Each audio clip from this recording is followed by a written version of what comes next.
true psychopath. When you're lost, take your trust. That's me. That's so sick. I'm a fraud, call me a liar. A true psycho. Ooh. I'm a fraud, call me a liar. A true psychopath, don't love me. When you're lost, take your trust. Yeah, that's me. Oh, that's me, that's me, that's me. Yes, I'm a fraud. Call me a liar. A true psychopath.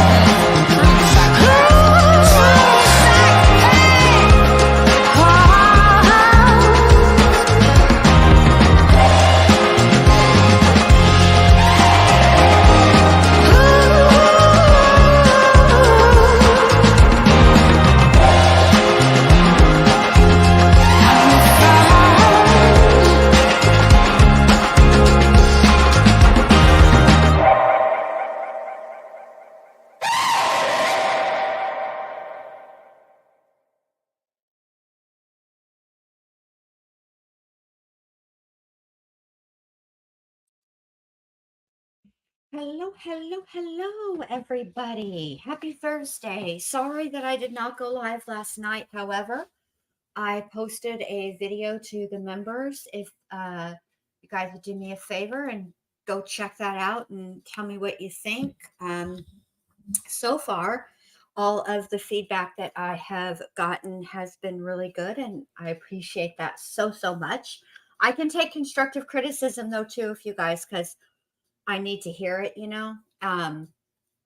I'm also working on another video for members only, another trailer, a different case. So I think the first video trailer, I think I should be done with that video by these take a long time, you guys. All of it takes a long time. So I'm going to say September 1st. For it to I should have it done, and then it'll probably take me another couple of weeks after that to do the next one, because we've got some trials coming, especially in September. Sarah Boone has a hearing coming up with the JAC about her requesting funds above and beyond what they normally pay for a forensic psychologist or a psychiatrist. And so basically the JAC is like, no, we already dished out $7,000. We're not going to be shelling out any more money, to get to get you somebody in here that'll, testify the way you want, which that's really their attitude. But I have to tell you guys, personally, I just can't imagine there being a forensic psychologist who would testify if they didn't believe that Sarah Boone had, battered spouse syndrome. Now we can disagree with that, right? As human beings, we can all disagree with whether or not she has it or not. Which is redundant, Jen. Come on, get your life together. We can all disagree. Or we can't agree. Who knows? I was ready with Leticia Stout. I was like 84% sure that she did not have multiple personality disorder, or DID, dissociative identity disorder. But that being said, I was very, very much looking forward to hearing what Dr. Lewis had to say. My mind was open to it being changed. And we all know how that went. So it is, Cutie Pie. It is a lot of work. I'm so glad everybody is here. It's so good to see all of you guys. Thank you guys for coming also. So today we're going to listen to Breasia's brother testify. And I tried to, I found a better place to get audio. Thank you to Jessica True Crime for that. Um, I appreciate her sending that link to me. And I was going to sort of make a video to play for you guys where, um, as he's answering the questions, we can go on a map and see, but he is only 11 years old. He was 8 years old at the time. There's been 3 years since this trial, since this crime happened, and I can imagine that um, it was incredibly traumatic for him. And so, going by his testimony, it was a little bit difficult. So I decided, okay, the way that I'm going to do it is this: we're going to listen to his testimony because it's 2 days worth. There's like, I don't know, 20, 30 minutes of it on day 2 or day 1, and then it goes into day 2. Yeah, Monday, because Monday was day 2. So, no, that's a lie. Thursday was day 1, Friday was day 2, Monday was day 3, I think, something like that. Anyway, doesn't matter. But we're going to listen to that. And then what I'm doing is, as they're testifying currently, there's a lot of forensics that have been testified to this week and a little bit last week, and or earlier this week, I should say. And the thing of it is, with this trial, the prosecutor, like she said, she did want to make it like linear so that you could follow the crime. It's not really for us, but for the judge, chronologically. But people could only testify when they could testify and all the things, right?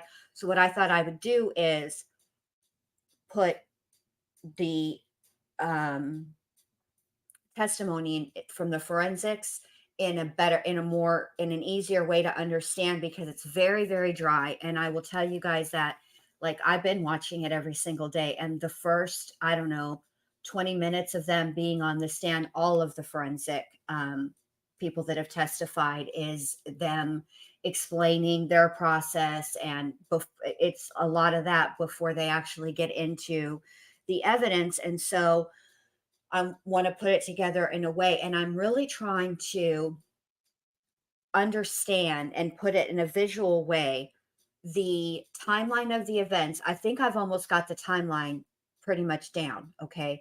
But I'm also trying to work on a map to show you guys, based on the testimony from the eyewitnesses, which would be the eyewitnesses on the day of the crime would be DL, which is Briaja's younger brother, and then the girlfriend, Andrea, and because she lived at the home.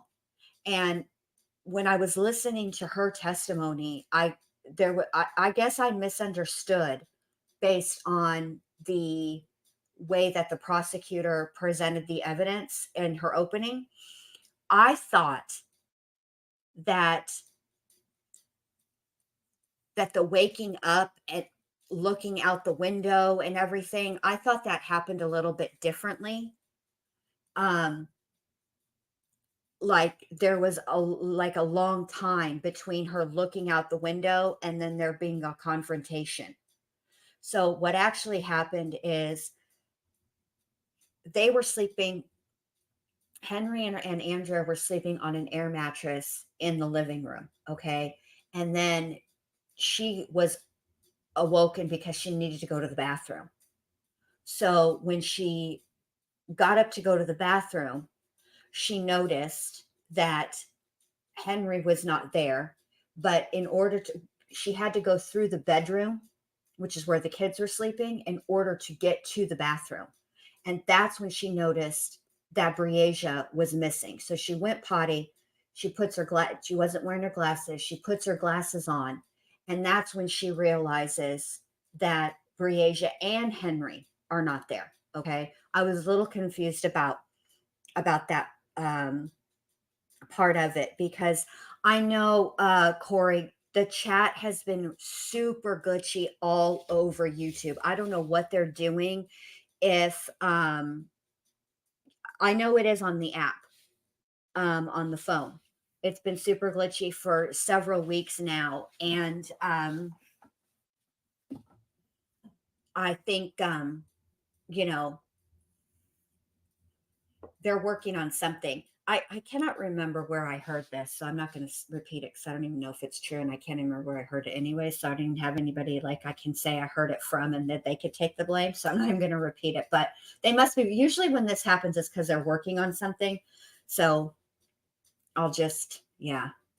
Okay. So let's get on over here to the trusty dusty YouTubes and start watching this this trial. Hold on a second. Yeah, I was a little bit confused by some of Andrea's testimony. But I've listened to it twice now, and I think that I understand it a little bit better. And I'm really trying not to be critical, because what I've noticed is, and I have to remind myself of this all the time. Hindsight is 2020. We are watching a trial because because this is basically essentially how the story ends, right? And so we know how the story ends, but what's hard is for the people who were there at the time, they don't have that. They're dealing with the information that they have in that moment. And so I think that that has caused me to like take a breath and just pause a second, because it was a little bit, I was like, wait, what? What happened? You know? So let me, yes, I have it right where we need it to be. All right, hold on. Let me just one moment. So let me get all the things together to share and everything. Let's see.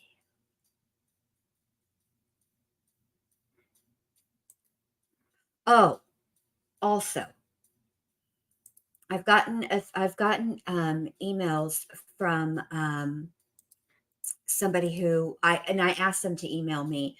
This is about a different serial killer. So I just need to get better at time management, you guys. Like, honestly, I need somebody like a supervisor, like an office manager or something to nag at me, because I have real problems with time management.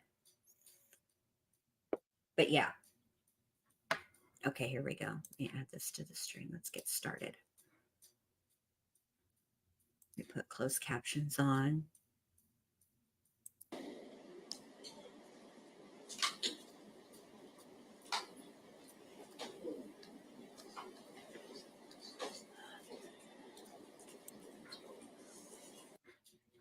Let me just turn this down a scotch while we wait.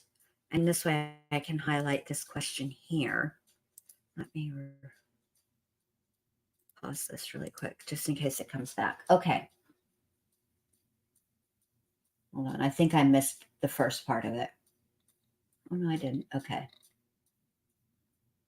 Okay. Then she goes back to bed. Then he comes home and goes to the closet. She doesn't confront him. He leaves the phone. She doesn't confront him until he comes back in the morning. Is that right?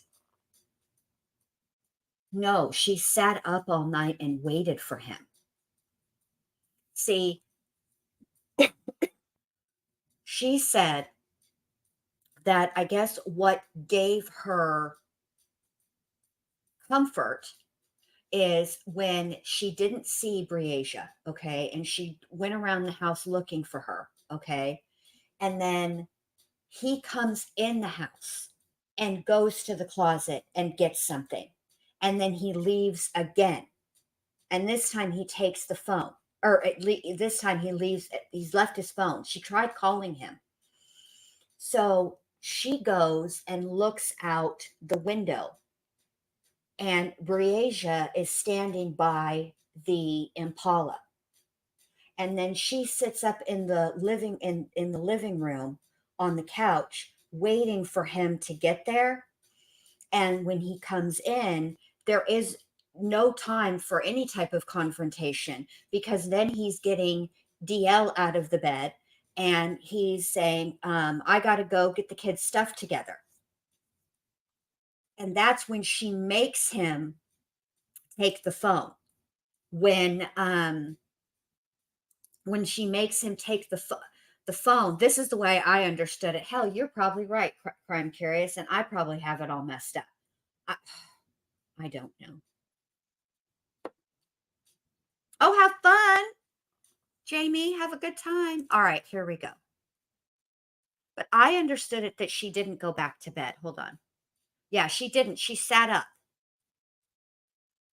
Yes, and then she does. She asks him, where's Brianna? He said there's like, I think he said something to the effect of, there's a situation and he wants the kids' clothes, which why they're separated and who separated them, I do not know. But Briasia's clothes are wet, the ones in her bag. And I think that's attributed to the shower.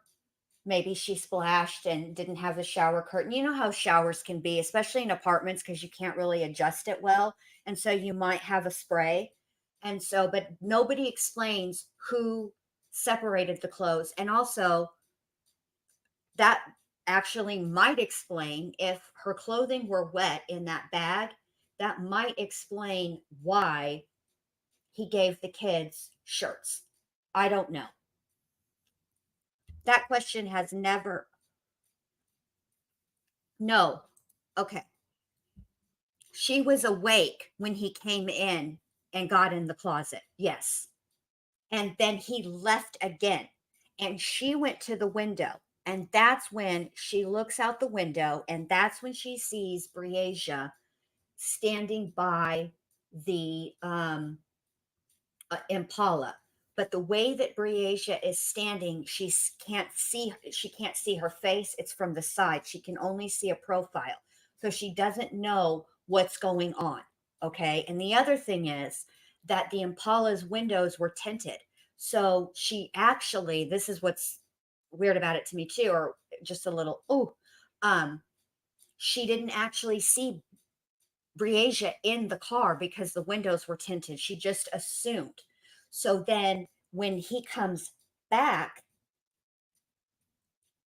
Briasia is not with him. He says there's been a situation. He rushes past her to get DL out of bed. He gets DL. She's getting their stuff together and makes him take his phone, which is why when DL, well, we're about to hear from DL why the situation with the phone happens. Okay. Okay, I think I got it. All right, are we ready? All right, let's hit it. Oh, I turned it down. I'm like, why can't I hear it?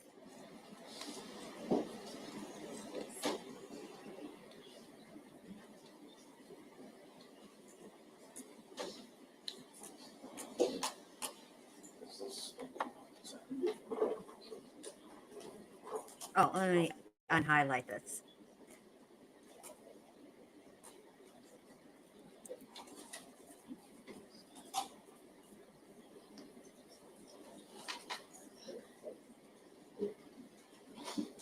Who is that? A sister. Who is that? A sister. What would you call her? Bree. And was Bree older than you or younger than you? Older. Do you know how many years older? 3.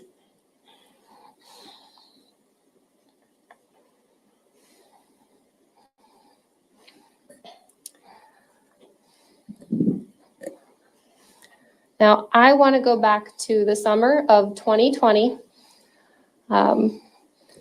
Back then, did you live with your sister Bree? Yes. How was your relationship with her? Great. Were the two of you close? Yes. How close? Really close.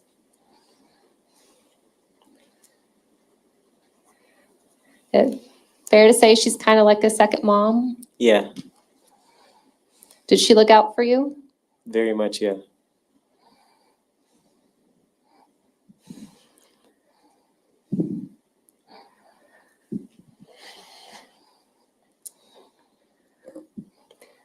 Do you know someone named Henry Dinkins? Yes, In the summer of 2020, did you have some contact with Henry Dinkins? a little bit.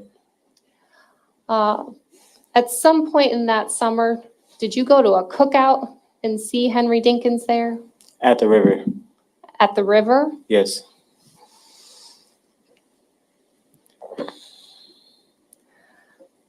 Was your mother there at that cookout as well? yeah, And what about Bree? I believe so.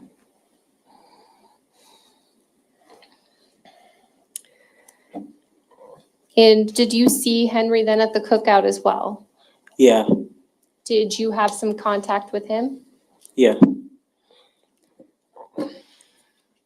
At that time, did you also meet a lady named Andrea? yeah. Had you ever met her before? No,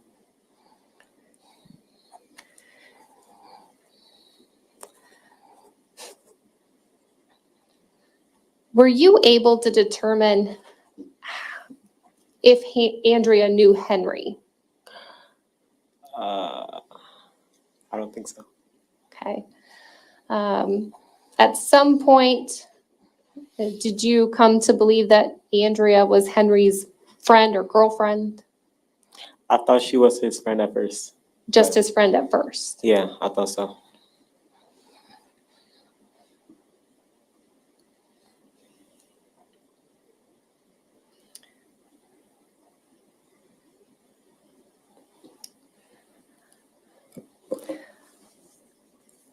Now, I know you might not know the exact date, but was there a period in July of 2020 where you and Bree were over at your grandmother or your Nana's house? Yes, And on that day, did Henry show up at your grandma's house? yes. What's your grandma's name? Danita Gardner. Do you know where she lives, her address? 614 West 63rd Street, apartment number 1. Can you slow down and say that one more time? 614 West 63rd Street, apartment number 1.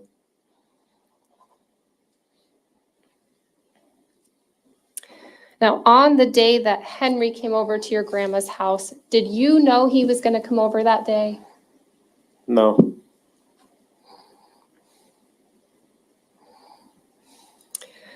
When he arrived at your grandmother's house,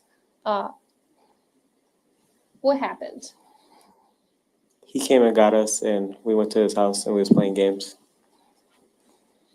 Now, when you say he came and got us, who are you talking about? Me and my sister.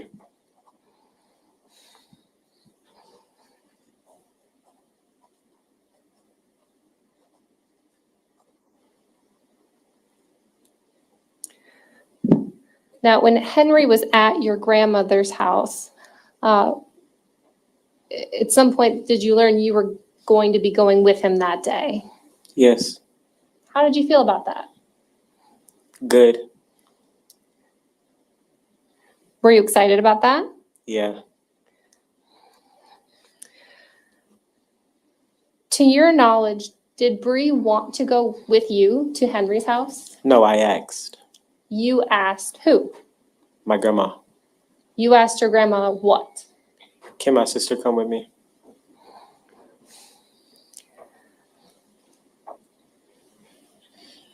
Why did you want Bree to come with you? Because I feel comfortable around her.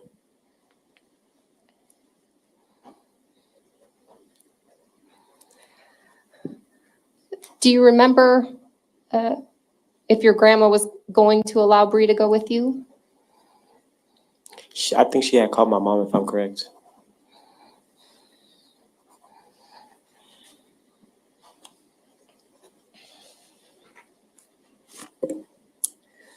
Now, do you have an older brother as well? Yes. And are his initials CS?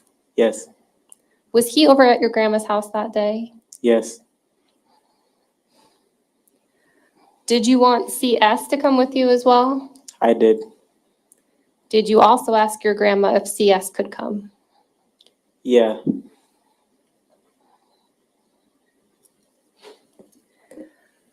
No, I believe you've stated that Bree did come with you that day, correct? Yes. Did CS come? No. Do you know why he didn't come? No, I don't know.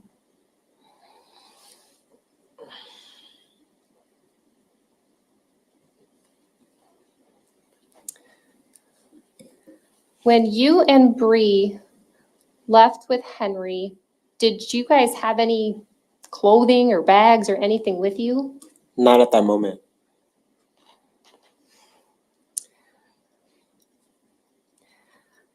Did you get in the car that Henry was driving at that time? Yes. What kind of car was it? A black Camaro. Was anyone else in the car besides Henry, you, and Bree? No.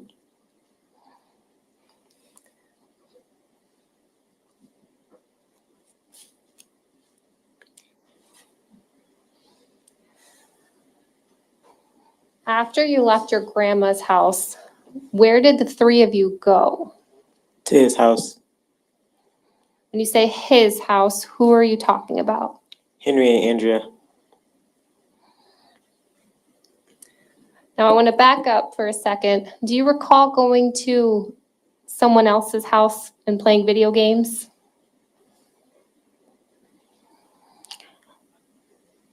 I don't recall.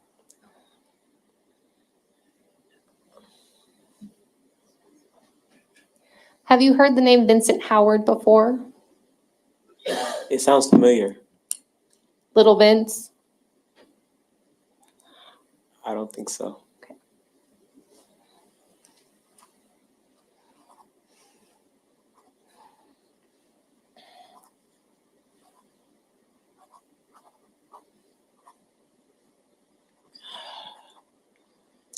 At some point, though, you would have gone to Andrea and Henry's house.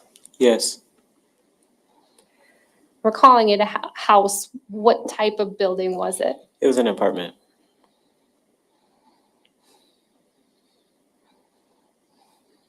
Had you ever been to that apartment before? No. Had Bree ever been to that apartment before? No.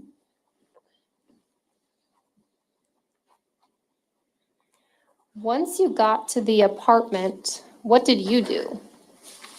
I was playing GTA. And when you say GTA, what do you mean?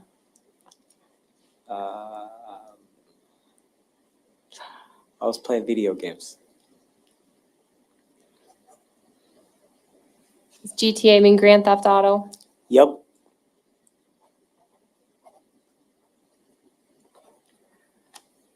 Where in the apartment were you playing GTA? In the living room.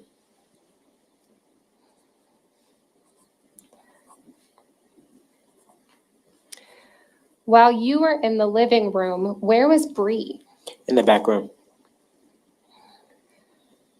When you say the back room, what else was in that room? A bed, a TV, and a closet.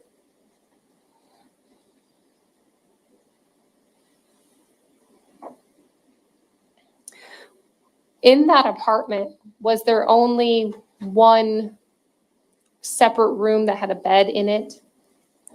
Yes.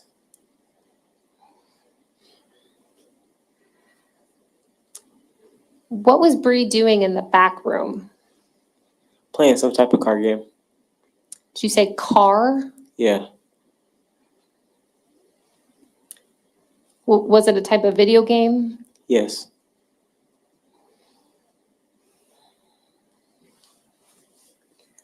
While Bree was in the back room, where was Andrea? In the back room as well. Do you know what she was doing? I believe on her phone.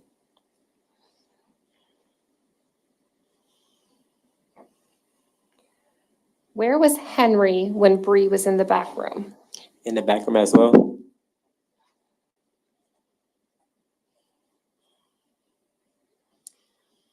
Where was Bree in that room? On the bed.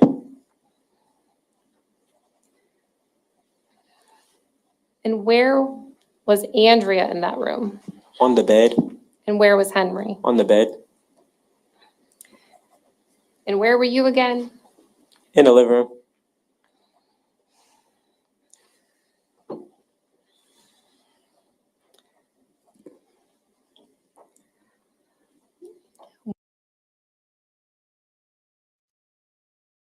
Okay, so when we get to, I think the way I'm going to do it is I'm going to play his tonight, okay, DL's testimony, and then we're going to listen to the girlfriend's testimony, okay, and then we're going to listen to the mom. And the reason I want to do that is because chronologically, although there is obviously overlap with the mom because she, they ran into each other at the at that cookout, and they got to talking, and that's how all these arrangements for him to spend like 3 to 5 days over at over with his dad all got taken care of. The two people who know the most about what happened in the apartment that night are DL and Andrea, and I think it's better to I think it makes more sense to play it like that. But this is what I'm having a little bit of trouble with is the math. All right. So at the time, I guess there wouldn't be overlap. I was trying to think this out because she said she used to be, the girlfriend said that she was with Henry for about 6 years, which would put her right after. I thought there might be overlap, but there wasn't. Would put her right after Breasia and DL's mom. And yeah, because okay, so for Nicole, this is how involved Henry was in his son's life. When Breasia was about 2 weeks old, that is when their mom met Henry Dinkins, who she was 19. He told her he was in his early to mid 20s. In fact, he was actually closer to 40. And they were together for a bit of time, actually. And then she got pregnant with D, and they were together through the pregnancy, but shortly after she gave birth, they were no longer together. And while Breasia sort of knew him, D did not. He was not involved in his children's lives at all. He has other children as well. So, yeah. And as far as what was going on in the apartment that night, what he's talking about is Breasia it was only a 1-bedroom apartment. So Breasia was in the bedroom because in the that bedroom doubled obviously as a bedroom, but also as an office. Andrea is a customer service representative for AT&T, and she worked from home. And so Breasia was very, very interested in all of the things that Andrea was doing, and that's what they were doing back there. So yeah, that's what was going on. All right, here we go. And we're going to be taking a more in-depth look into Mr. Dinkins. Saturday night, though, I think I'm going to be on Allie's. What were Henry and Andrea doing on the bed? Watching her play the, Watching Bree? yeah, Did you find that weird? yes. Why? Because I was in the living room alone and they were in the back room.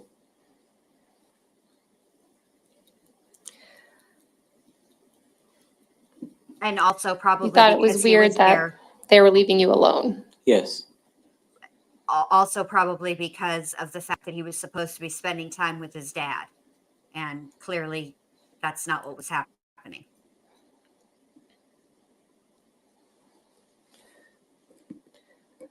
Now, at some point, as the evening went on, did you have dinner? yeah, Do you remember what you ate? no, At some point then, did your mom come over to the apartment? yes, Now, did your mom actually come inside the apartment? no. Where did she stay? She was in the car, Where was the car? in the parking lot. Do you know why your mom came over to the parking lot? To drop clothes off.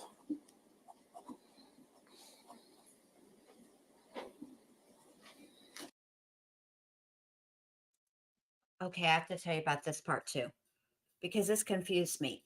If they got picked up from the home that they lived in, right, then why didn't they have clothes? I'll tell you why they didn't have clothes. Because they had just started living with their grandmother like 3 weeks prior to that. And so a lot of all of their possessions and stuff was in a storage locker or facility, and then the clothes were in the back of their mom's car. So that's why she had to take them clothes. That's what I was confused about that. I wish they would have put the mom on first, but for whatever reason they put DL on. Maybe because he's got, excuse me, I got hiccup, school. I'm not sure, but here we go. When your mom came over to drop clothes off, did anybody go outside to pick up those clothes from her? Me and my sister.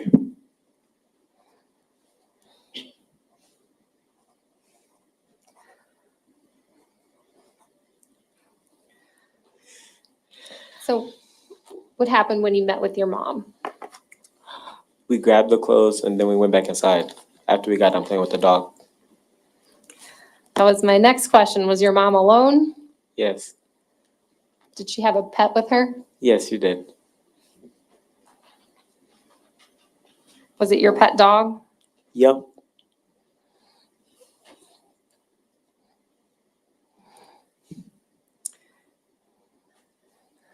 Did Bree try to keep the dog? yes, she did. She wanted to bring it inside.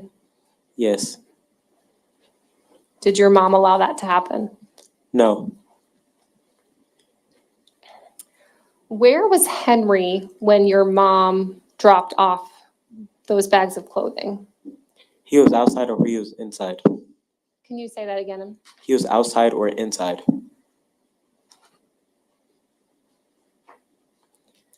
When you say outside, what do you mean? Standing by the door.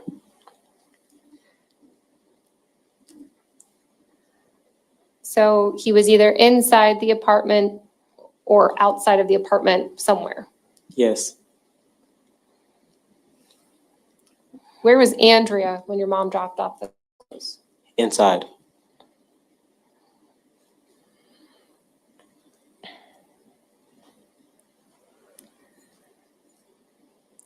After your mom dropped off those clothes, did both you and Bree go back inside that apartment? Yes,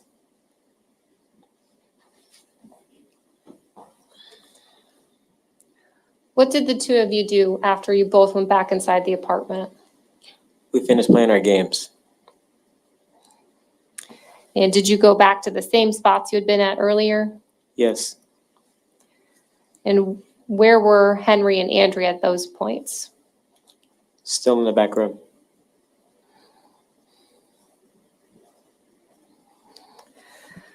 Now, the clothing that your mom brought you, did that include pajamas or clothes to sleep in?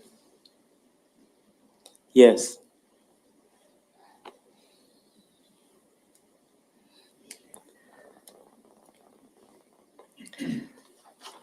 At some point that night, did you take a shower? Yes. Do you know how many bathrooms this apartment had? 1.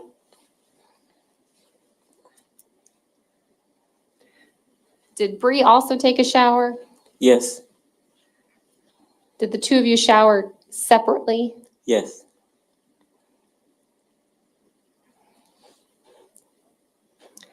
After the two of you took showers, were you given clothes to change into? Yes. Were they the clothes that your mom brought for you? No. What were you given to wear? A long white shirt. Do you know whose shirt that was? Henry's. Now, when you say a long white shirt, what do you mean by long? It's over our fitting. I think that's what it's called. Can you say that again? Fitting. How long on your body did the shirt go down? I think he's trying to say oversized. Kind of like Little our heart. knees.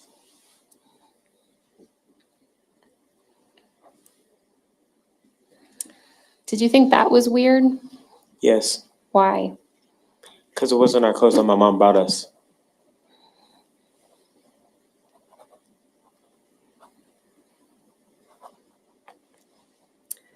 After you and Bree changed into those white shirts, what did the two of you do? We ate and then we lay down getting ready for bed. Where did the two of you lay down?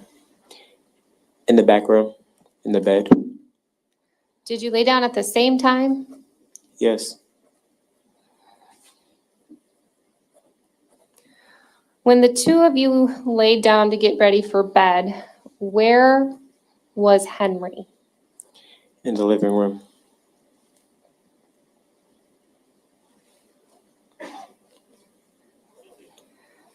Did you notice anything about Henry at that time? He was upstaring. He was what? Upstaring. He was staring? Yes. Staring at what? It looked like the back room that I was laying in.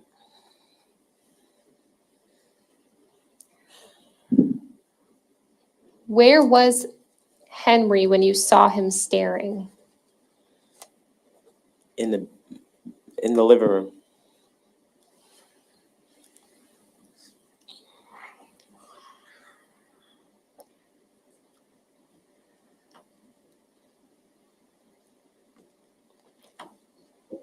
Now, when you were laying on the bed, where exactly were you on the bed? Kind of like in the middle. Where was Bree? Kind of on the edge of the bed. When you say the edge, was she closer to the window or the side of the bed? The side.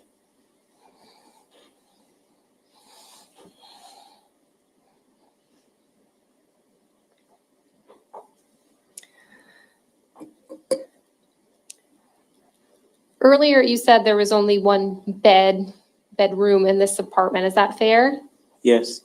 Do you know where Henry and Andrea were sleeping that night? It looked like an air mattress. Where was the air mattress? In the living room.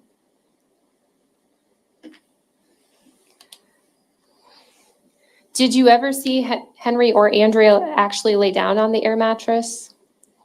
Andrea.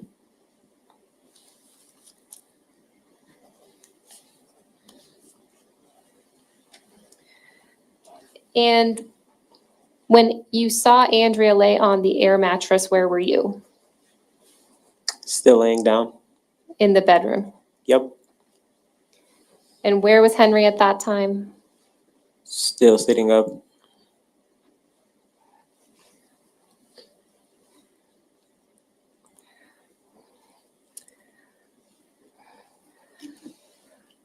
At some point, did you fall asleep that night? Yes. Do you know if Bree had fallen asleep before you? Yes. She fell asleep before me.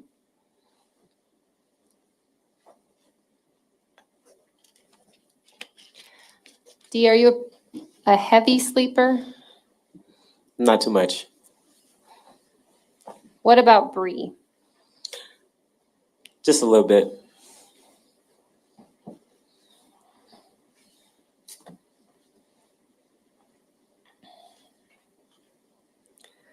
At some point, did you feel something during the night? A kick.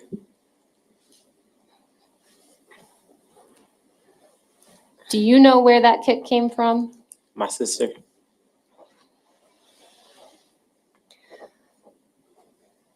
Where were you kicked?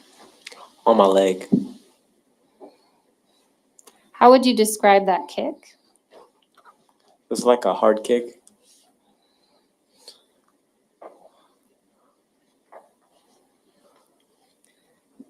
Now, have you slept in the same bed as your sister before that night?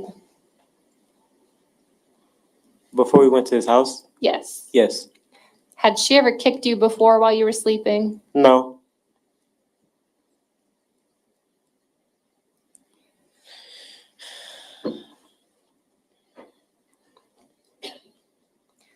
Now, when you felt that kick, did you wake up?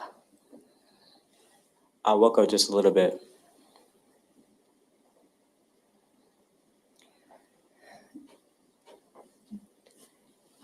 When you say you woke up just a little bit, was it kind of very brief and you fell back asleep? Yeah.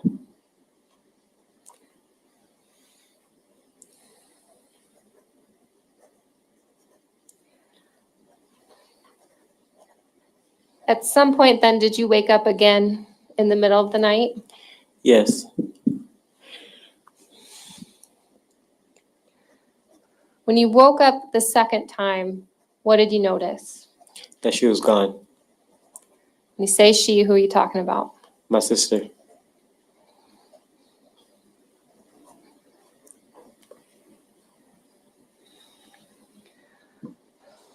What did you do at that time? I got up.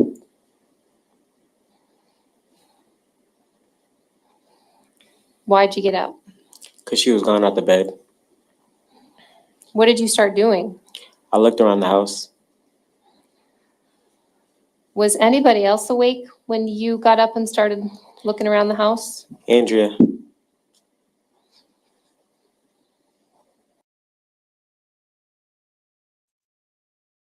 Okay, so now this part is sad to me because this is the beginning of what's going to be just an absolute nightmare for this kid. Okay. Because it is not too, he was upset when he looked around for his sister and he couldn't find her. He got upset and Andrea was comforting him. So I just, my heart breaks for this kid. It really does. All right, let's keep going. What was Andrea doing? Looking out the back window where we was laying.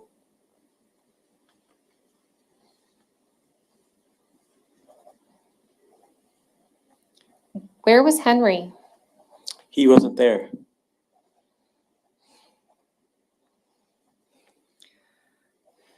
What were you thinking when you woke up and you notice Bree's gone, Henry's gone, and you're looking around the apartment? That he took her.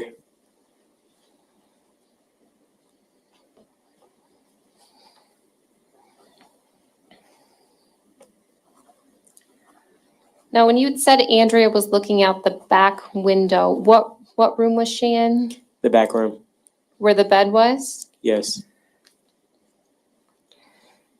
And that window in the bedroom, if you look out that window, what would you be looking at? The parking lot.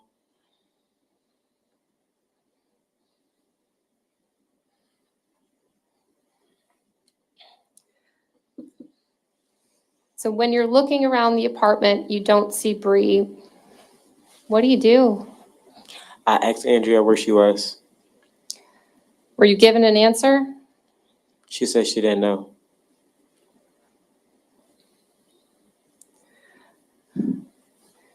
Did you ask any other questions at that time?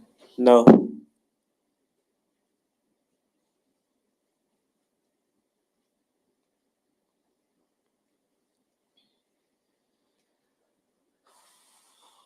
What did you do at that point? Where did you go in the apartment? I looked around the house and then I sat down Where did you sit down? in the living room on the couch.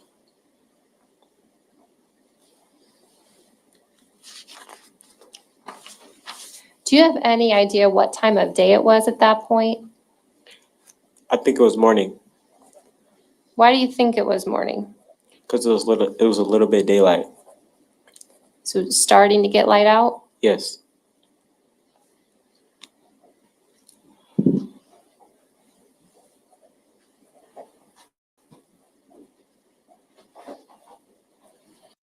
Yeah, I have to say, when I heard the sleeping arrangements, I was a little, it was a little red flaggy to me as well. I thought to myself, because this was something that was determined, um, like ahead of time. Be, how did this happen? So Andrea wasn't aware initially that Breasia was coming. But apparently Henry asked her, and of course she said, yeah, she can come. And but this was going to be like a long-term thing. And I'm thinking that maybe the reason that they had the kids in the bedroom is because that's a door that shuts, right? And so if you are an adult and you want to stay up later than the kids, you don't want to have them in the living room running amok, right? You want to keep them contained into one room, which, but still, I don't know.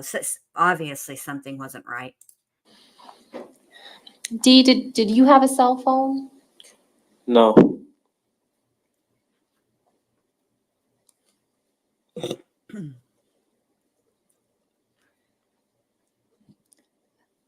At some point, do you recall asking Andrea for her cell phone? Yes. Why did you do that? So I can call my mom or something. Why did you want to call your mom? Because it was just me there. Did Andrea allow you to use her? I think that as far as what you're saying, Missy, is that I think they had to put him on the stand. I think that it would, if this were a jury trial, I would say that I that DL's testimony did hurt the prosecution's case just a tiny bit if this were a jury. However, because it is a bench trial, and it's not a jury trial, and judges are used to seeing and hearing from all kinds of witnesses of all ages, of all, just all the things. And I think that's why they, oh no, Amelia, I hope you feel better, babe. Bless it. I'm so sorry to hear that. I think that having him on the stand in front of the judge is important because he does bring something to the story. He rode around with Henry in the morning, and he was a witness to Henry's demeanor, some of his behaviors, et cetera, which we're going to get into. Because this one's almost over, and then we're going to play the next one. But I think I think that I think I think it was helpful. And Missy, it's okay. I don't. I've heard that too. That I don't, but I don't think that that's true. I don't think that um, all caps in a chat does anything to the algorithm or anything like that. I think I don't think it's a big deal. But I don't want Missy. I understand why you got to do it, babe. Don't worry about it. It's cool. All right, here we go. Your phone. No.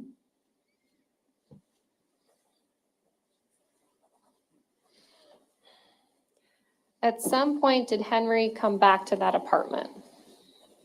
Yes. And thanks for looking out, Nicole. I appreciate it. But it's cool. What did he look like when he came back to that apartment? He had a white shirt on and some shorts. How was he acting? A little weird. When you say a little weird, what do you mean? Like different than his normal self. How was he acting different?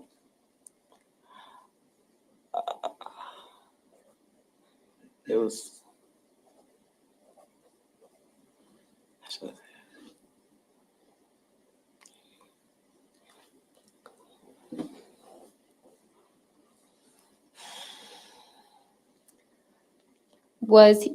Did he say anything when he came back to the apartment? No. It's all good, everybody. That's right. What did Group he hug. do when he came back the first time you saw him? He came back, he grabbed something. I don't know what he grabbed, and he left.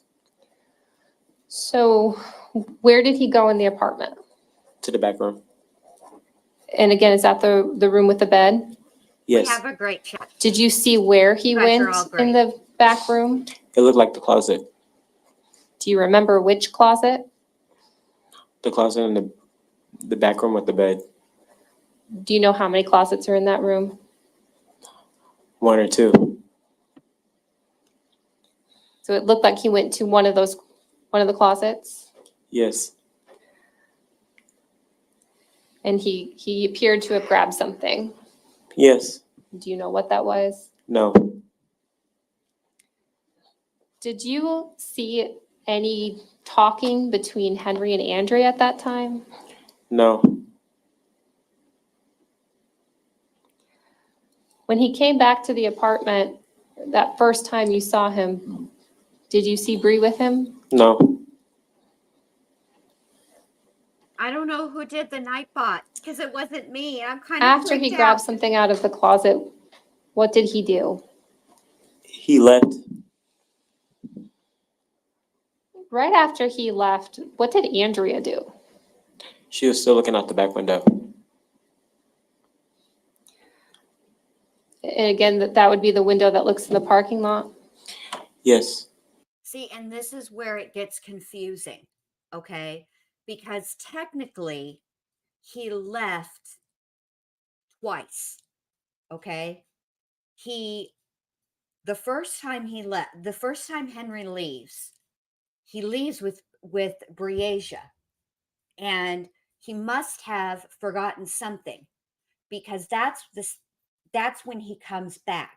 So he comes back up the stairs, and because they're on the second floor, and comes into the apartment, and then that's when he goes to the closet. Okay, he gets whatever he gets out of the closet, and I'm spoiler alert. Neither Andrea nor DL see what he gets out of the closet because you want to know why? Nobody turned on a light. They're all awake, but there's no lights on in the house. None. And it's not, and this is the part that was really, really unsettling and confusing to me because you don't have you're the child. Okay, initially you think that Briasia is missing. You walk around the house, and I'm talking about Andrea, not DL. He's 8. at the time, right? So you see that she's not in her bed. You check the bathroom, she's not in the bathroom. You go to the bathroom, to use the bathroom. You get your glasses because you need your glasses to see, and you're walking around the house. You don't check under the bed, you don't check in any of the closets, and you do not turn on a light. At no time did anybody, and I'm not holding the child accountable, obviously, I think that goes without saying, but sometimes, you got to be extra clear on the YouTube so it doesn't get misconstrued. But at no time does anybody turn on a light. Okay. And to answer your question, this is why 911 did not get called, Cutie Pie, because it was not a long period of time between Andrea calling Henry. I think she called him 2 or 3 times and it went straight to voicemail. And then he comes in, gets whatever it is that he gets out of the closet. It's when she goes to the bedroom and looks out that window that she realizes his cell phone is still in the apartment because he was charging it using her tower. So it's like it's not like a long period of time between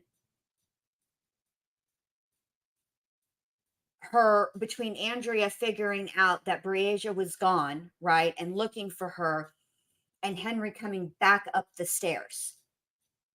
And there was a conversation. Initially, Henry told her that he had gone to the convenience store to get cigarettes at 3:00 in the morning. This is when all of this was taking place. It was about 3:30 in the morning. Okay. And the only reason why we know what time it was is because when Andrea got her excuse you, Mac, when Andrea got her phone to call Henry, she looked at the phone. And I think also the reason why she didn't call 911 is because she assumed, because Henry wasn't there and Breasia wasn't there, that they were together, which was a correct assumption. And she thought maybe Breasia got up in the middle of the night and she wasn't feeling good and he had taken her home, something.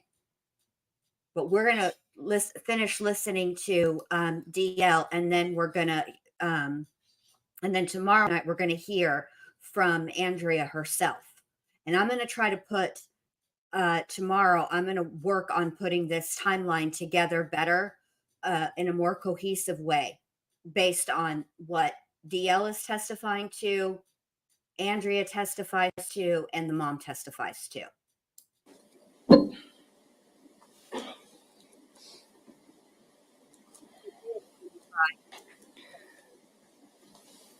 At some point, did you start to cry? Yes. Was it at that point that you started to cry? Yes. Why were you crying? Because she wasn't there. When you say she, who are you talking about? My sister.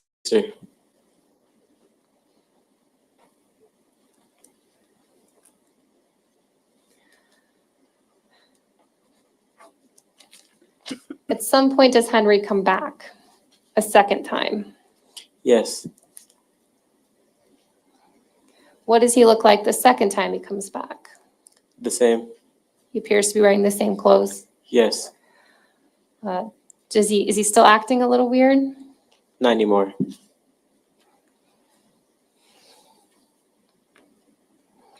What does he do the second time he comes back? Hang on, Corky, and I'll tell you as soon as this ends. We're like almost at the end of it, and then we're going to play I the don't second remember. part. At some point, do you leave with him? Yes. Did that happen the second time he came back? The third time. The third time. So he comes back a second time and then he leaves again. Which time? Second or third? The second time he came back and then he left again. Yes. Also good to see Did you, you Courtney. ask him any questions or talk to him at all during that point? No. Did you observe any talking between him and Andrea? No. So then he comes back a third time to the apartment. Yes. What happens the third time he comes back? He comes to get me. Again, what is he wearing at that point? The same clothes. How is he acting? The same. So normal at that point? Yes.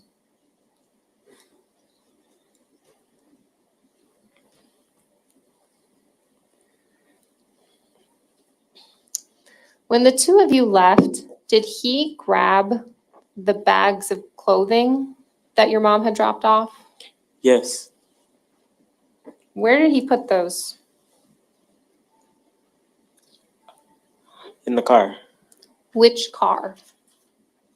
It was a purple Camaro. It was a purple car. Yeah. Do you know what kind of car it was? It was an Impala.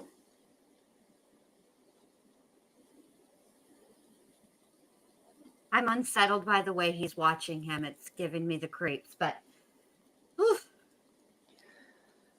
only time he's paid attention. Dee, do you have any idea what time it was that you and Henry would have gotten into the Impala?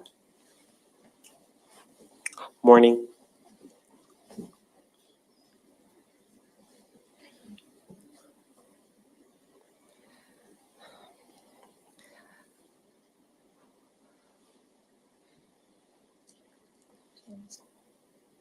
I need to see counsel. And they're going to end it for the day right there. Okay, so Corky, what we're watching is the trial of Henry Dinkins.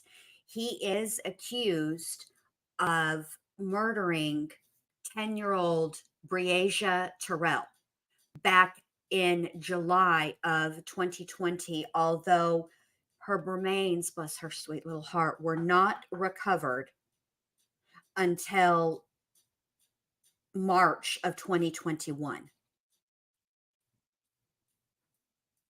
So, yeah, he's accused of murder and kidnapping. Now, he is a registered SO, okay? He has been sitting in jail since July of 2020, okay? But it's on an unrelated probation or parole violation. It has nothing to do with this. Okay, hold on. So let me get over to this channel here and get to the trial. Wait just 1 second, you guys, because we need day 3. Here we go. On the stand is, so what had happened was, Corky, back in July of 2020, the little boy who was on the stand, DL, is Henry Dinkins' son. He went to spend 3 to 5 days with his father. He wanted his older sister to come, Breasia, and so she did. And then she was murdered. And he's on the stand right now. Now we're about to watch the second day, and the second day of his testimony, I should say, not the second day of trial, but the second day of his testimony and cross-examination. She doesn't have a whole lot more, I don't think, on direct. And I'm going to tell you guys, the cross-examination is very, geez, Jen, get your crap together, is very tense. Okay. And it's kind of hard to watch. So we're going to, I just want to brace you because I'll tell you this. I think this is a large part of the reason why the defense opted for a bench trial, because I think that the cross-examination would have gone in a different way if he was in front of a jury. Because, correct, Missy's Angel, thank you. That is an excellent point. He is not related to Breasia Terrell at all. I think that the cross-examination would have gone a completely different way had this been in front of a jury. Because yes, he was doing his job in that he is cross-examining a witness, and he is doing what he is supposed to do, which is mounting a good defense for his client. That is his oath. That's what he had said, all the things, right? Yes, that too, Dynamite. But I will say this, that if that had been in front of a jury, it would have gone differently. He would not have been as harsh as he was with DL, because jurors do not like that. They do not like to see, particularly a child, be questioned in the. I'm not going to lie to you guys. It was a little combative. It really was. All right, let me put the closed captions on, because you guys know I love a closed caption. I also like to see how wrong YouTube gets it 92% of the time. All right, are we ready? Here we go.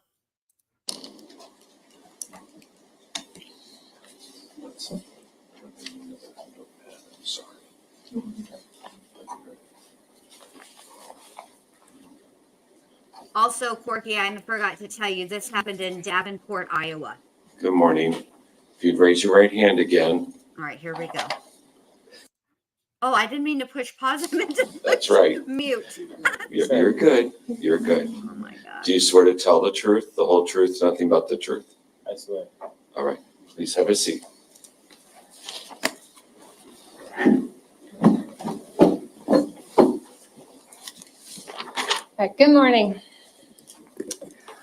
When we left off on Friday, you just started talking about how on the morning that you woke up and Breasia was gone, at some point Henry came back and got you, and you guys went out to the maroon. I forgot to tell you also, this part of the testimony is where things get just a little bit confusing, and I'm going to try my best this will be the fourth time that I've listened to this testimony. So let's hope that on the fourth time of listening to the testimony that I can sort of interpret a little bit, because it got very confusing, hence why I had to watch it 4 times. Your girl ain't quick on the uptake, apparently. All right, here we go. Maroon or purple Impala. Do you remember all that? Yes. Okay. And I believe you mentioned as well that Henry had grabbed both your clothing and Bree's clothing. Yes.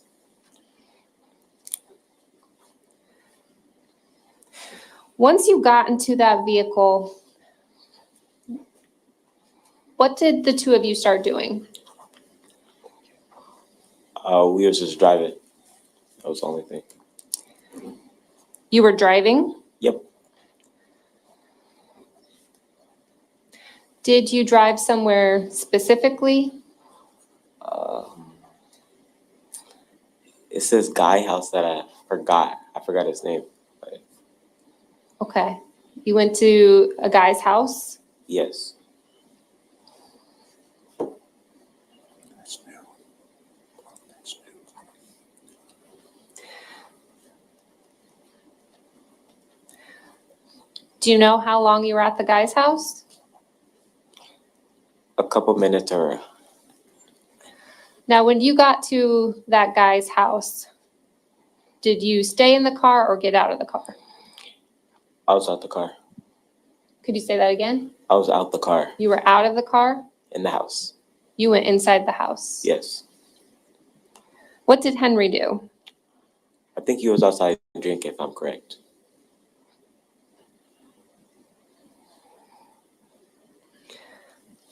Now, I want to make sure that we're talking about the same time period, okay? So the morning where you woke up and Bree is missing, right? And then you and Henry get into the purple Impala. So in the morning, are you following me? Yes. Okay. So when you and Henry started driving, where do you go? In the Impala, In the Impala. we went on a dirt road. It's like,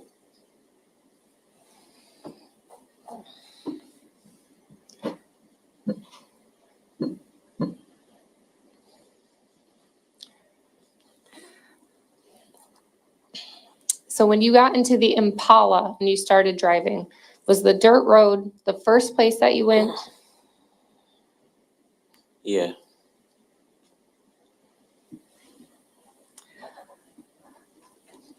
The guy's house that you were just talking about, is that somewhere you went in the Camaro or the Impala? I think it was the Impala.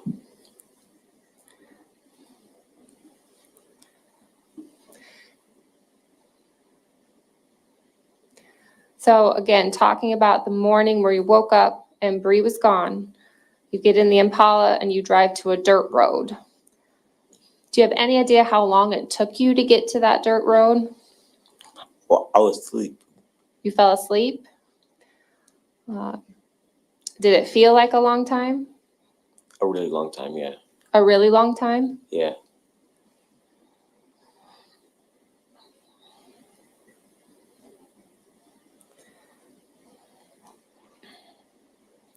When you got to the dirt road, what happened? We was at this place, what is it called? It had like trees.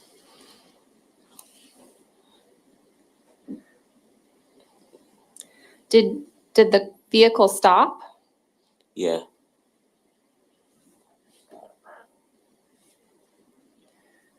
Then what happened?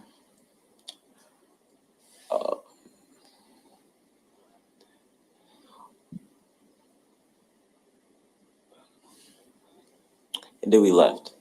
So, Did anybody get out of the car at that time? Henry,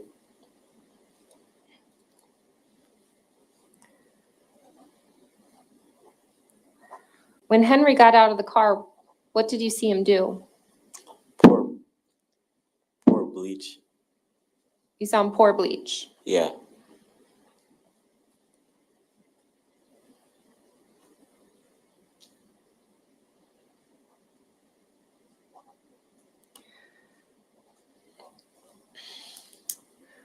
Do you know where Henry got that bleach from? Walmart.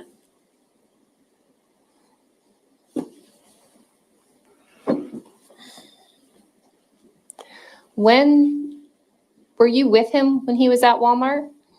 Yes.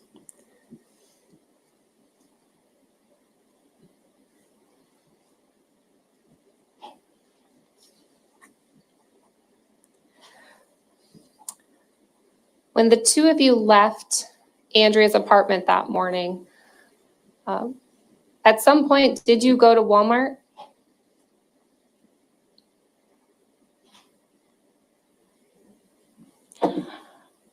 I think so.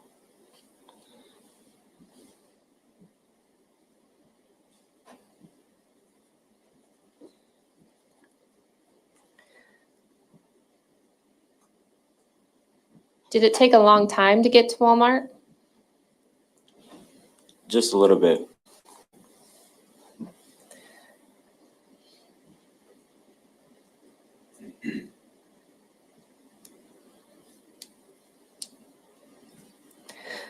When you and Henry got to Walmart, what did you do? I had to sit in the car. You had to sit in the car? Yes. What did Henry do? He went inside Walmart. Did you know why you had stopped at Walmart? I had no idea.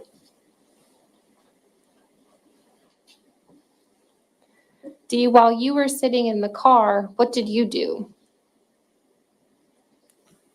Put his battery back in his phone and was playing the game.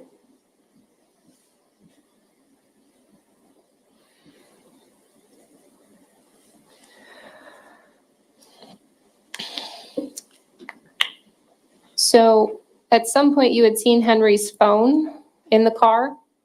Yes. Do you remember where it was? By the cup holder. By the cup holder? Yes. You said you had to put the battery back in the phone. Is that right? Yes. Where was the battery? Behind the phone. Also in the cup holder? Yes.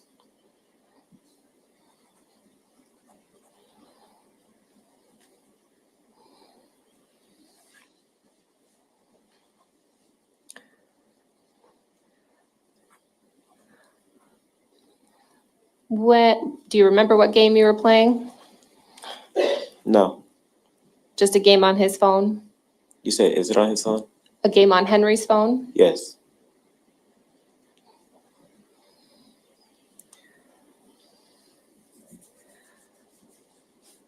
When Henry got back to the Impala,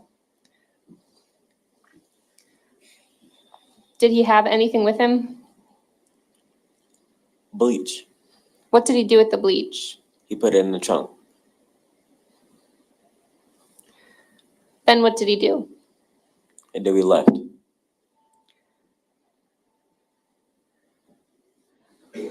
What did you do with his phone when he got back into the car? I hurry up and put it back. You stopped playing a game? Yes.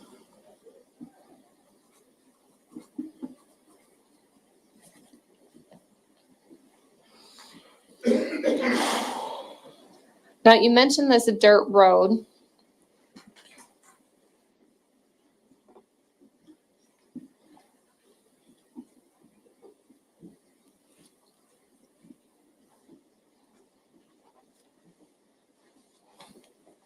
Did you do anything else to the phone before you put it back? I took the battery out.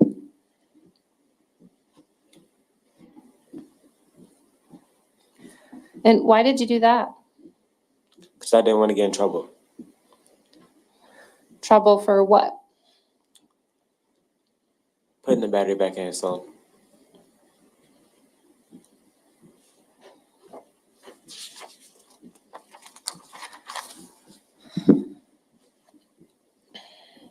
So after you left Walmart, is that when you went to this dirt road? Yes. Had you been to that dirt road before going to Walmart?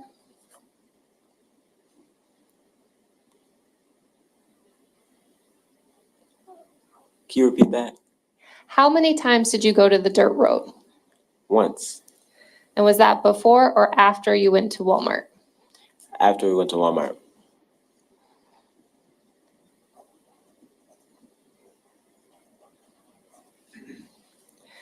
So then once you got to that dirt road, what happened?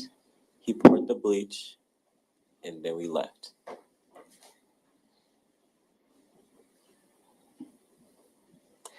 Where did he pour the bleach? By some bushes.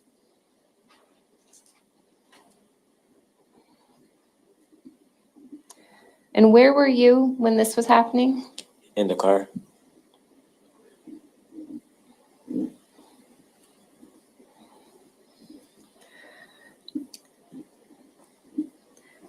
What did he do with the bleach containers after he poured the bleach? He put it back in the car.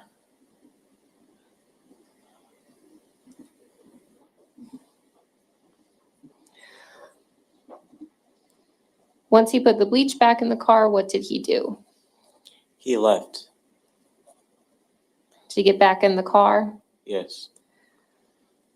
And where did the two of you go after that? We went back on that dirt road, and then I asked him where we was, and then he said that we was riding, and then we went to go meet my mom. So you asked where you were, and he just said, we're riding? Yes.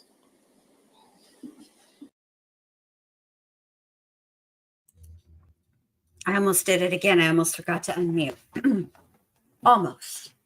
I thought about streaming the trial Missy's Angels, but we're behind. And so I was like, oh, I don't know, and I want to, I don't know, maybe I'll do it. Maybe we'll see how long. Maybe I'll stream when we get caught up and we're on the, it's time for the defense when the state rests. Maybe that's what I'll do.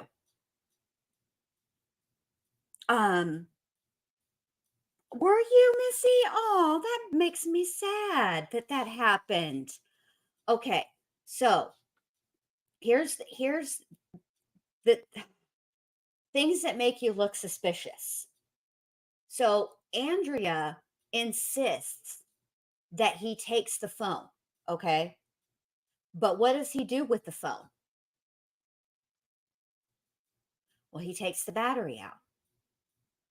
But this is what's interesting about this. See, we're not going to hear about all this until we hear from Mom, but this is what makes DL's timeline a little tricky. Not because he's not telling the facts and the things in the order in which they happened, but because, bless his little heart, he's only 8 years old, okay? And this was at the time, and this was 3 years ago. So that's a lot. I can't even remember what I did 3 days ago, let alone 3 years ago. And I'm not 8. So it makes it difficult to because we don't know the times. When the mom gets on the stand, we're going to hear about phone calls, texts. And so there's times to all of that.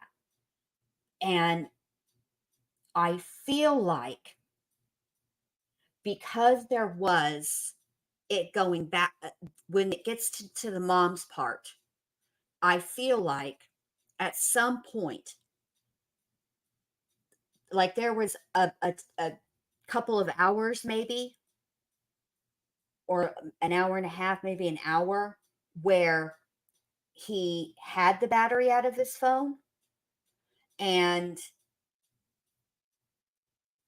at some point he put the battery back into his own phone and was using it because he was talking at various times, whether it was verbally over the phone or through text with Mom. So that's why I'm trying to like that's what I couldn't get a good timeline for you guys based on DL's testimony, bless his heart. I mean, I'm not trying to be critical of the child, and he was a child, for Pete's sake. He's 11 now, and he was 8 then. And yes, I find that interesting, Cutie Pie, because Law and Crime usually has like a pinned comment at the top that you're not allowed to do that. I'm really surprised they allow that, honestly. Well, I'll tell you, if you guys can just hang in there and just chill with me at night until the state rests, then I'll stream the prosecution, or I'll stream the defense. Okay. All right, here we go. What does that mean to you? We're writing. Like a joyride. Like a joyride? Yes.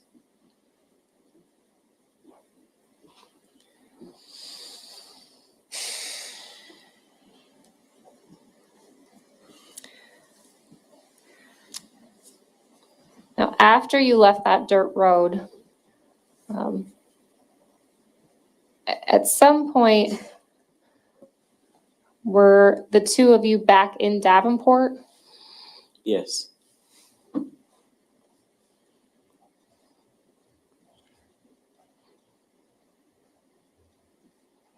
Now, Dee, are you familiar with the area of Credit Island? No.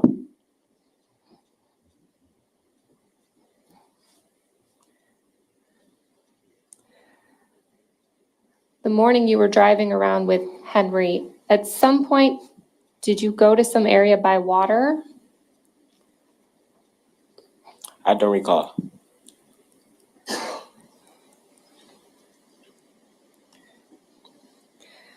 And this is the other thing, and this is not on the child, but this is what makes it difficult to have a child on the stand. You see with the question that she asks, it's the way she's asking the questions that make it confusing for DL to answer. It would be much more effective. And she's, she looks young, and I would imagine that she probably hasn't had to put a child on the stand all that often. But you have to ask children questions. I mean, this is different than a parenting situation, okay? Because these are questions that she already knows the answer to, which sometimes is a parenting situation, if I'm being honest. But when you're trying to elicit a specific response, it's very difficult. You have to be careful the way you phrase it, because obviously you don't want to get into hearsay, and you definitely don't want to get into leading.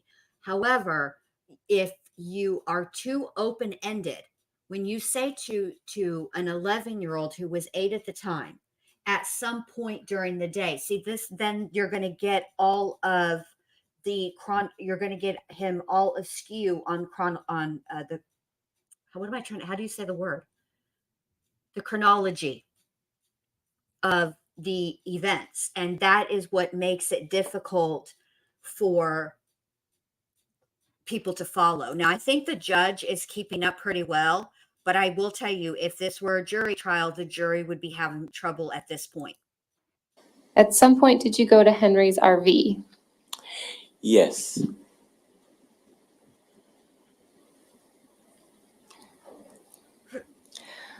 What did the two of you do when you got to the RV? He opened the trunk of the purple Impala, and he grabbed out a bloody knife. Yes, chronologically. So he opened chronology, a all bloody of it. knife A bloody knife, yeah. from the trunk of his chronology a word? Impala. I'm Yes. looking it up. What did that knife look like? I feel like it is. A machete type.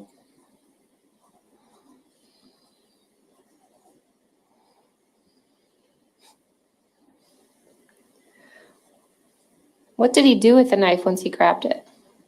He wiped it off with bleach. Yeah, it's a word. Where were you when you saw him do that? I was outside the car or inside. You were either outside or inside the car? Yes.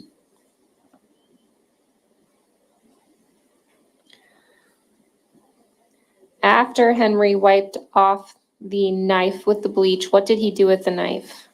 He put it in his RV.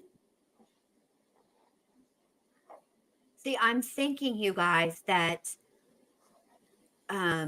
there's that the RV is also at Credit Island. I'm waiting for. I got to listen to the mom's Dee, was that the testimony. only time you saw a knife that morning? Yes.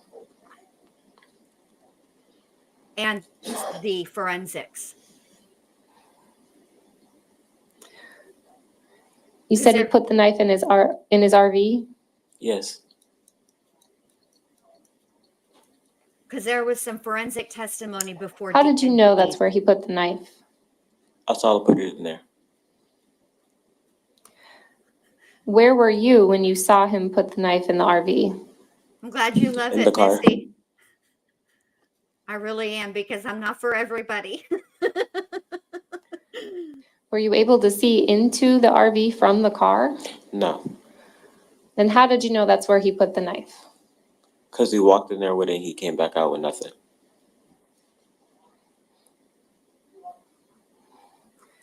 Did you go into the RV at all? No.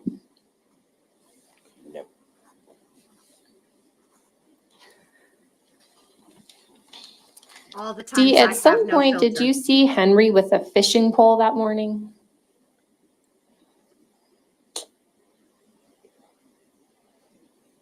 I think so.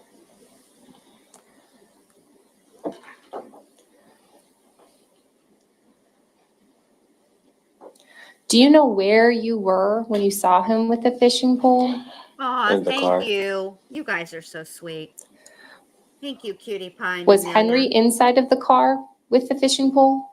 No, he was outside the car.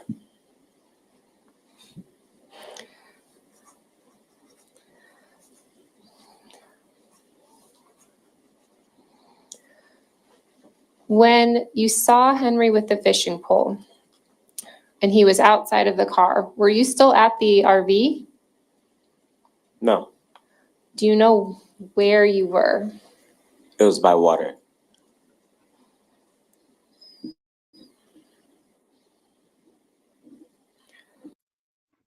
And this is the other thing, okay? So the morning of, or I guess it's not really the morning, it's more like the early afternoon of July 10th. So everything that happened, the kids went over to Henry and Andrea's house in the morning of July 9th, 2020. On July 10th of 2020 is when Briasia is missing and everything is going on. Okay. It wasn't until about noon, I think, that there was police intervention. Okay. There was Briasia's mom called the police and made a formal, reported her missing. And they met her over at Henry and Andrea's apartment complex. Okay. And it is at that point that the detectives then get involved, and or the police. It's a little confusing, but at any rate, law enforcement of some sort goes with. No, that's not true. When the mom arrives at the apartment complex, she takes DL. She is incredibly frustrated with Henry. And the fact that she's not believing anything that he's saying, his demeanor is off, she's done. So she leaves. So then the police show up at her mom's house because that's where she lives. And then they go with her and DL, the mom and DL, and they drive around with DL telling them where to go. So I wanted to add that part. At some, obviously when he was 8, his memory would have been better, right? And he clearly is a bright little guy because he was able to direct the cops to these various places to go looking where he said that Henry was. All right. Sorry. I just wanted to put that in there.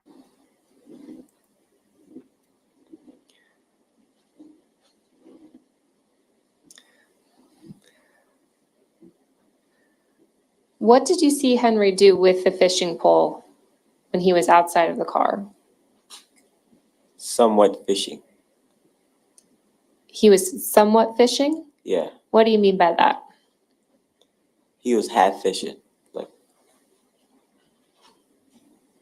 This is the part I So don't did get he either. walk up to the body of water? Just a little bit. I mean, he's telling the truth here because they do match mud and shoe prints that they found where he's talking about that match shoes that Henry owns. But it's very And where were difficult you to when this was understand. happening? In the car. When you saw him walk up to the body of water, what did you see him do? Fishing. Okay. Did he have the fishing pole at that point? Yeah. And did he cast the fishing line out into the water? Yeah.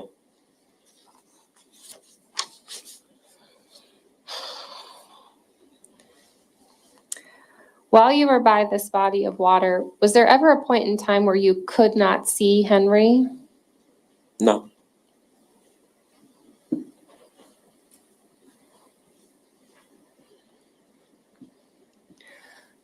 Now, the fishing part that you talked about here, did that happen before you went to the RV or after you went to the RV? After.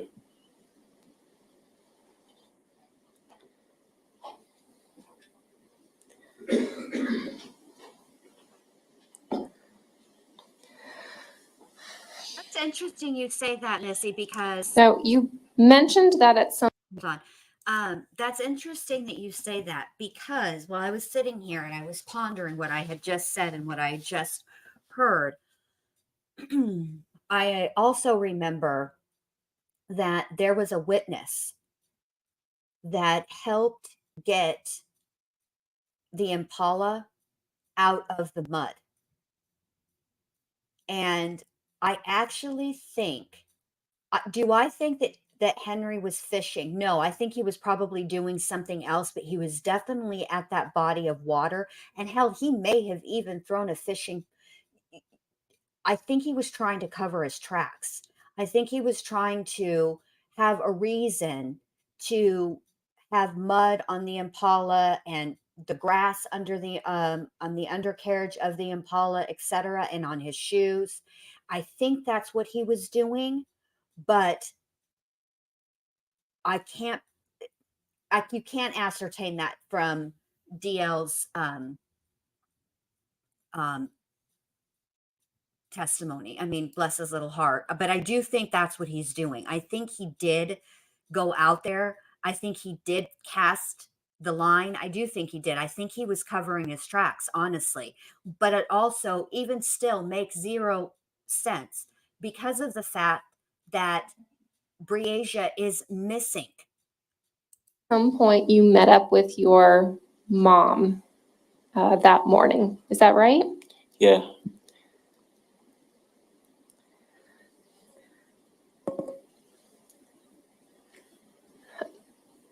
How did that happen?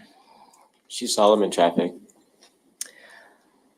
Had Henry or your mom spoken on the phone at all that morning? Yes. Crime Curious, if you're still listening, here's the part where they meet in traffic, babe. The next day, or on July 10th, I should say, not when they were at that barbecue. And were you in the car when that conversation took place? Yeah.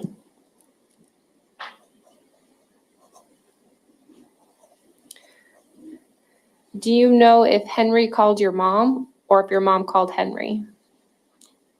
I think my mom called him or he called her. So one of those two things happened. Yeah.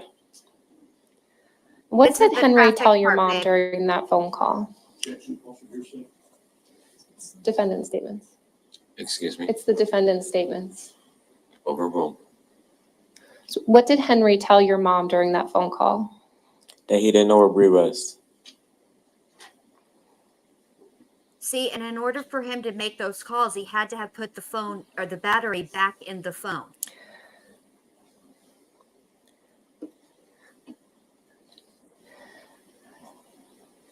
Did he say anything about having been out searching for Bree? He said he was supposedly searching.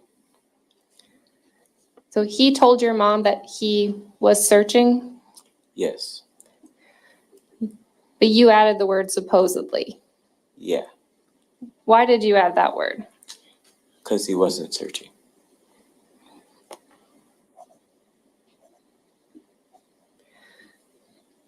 Dee, the whole time that you had been driving around with Henry, did it appear that the two of you were looking for Bree?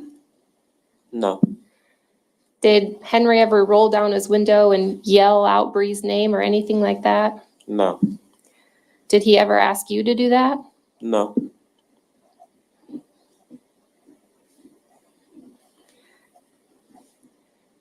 Did he ever knock on anybody's doors to see if they had seen Bree? No.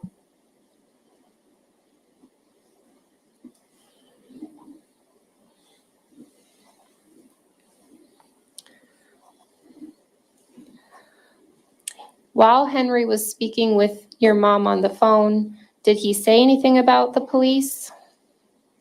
He said that he made a report. He said that he made a report. Yes.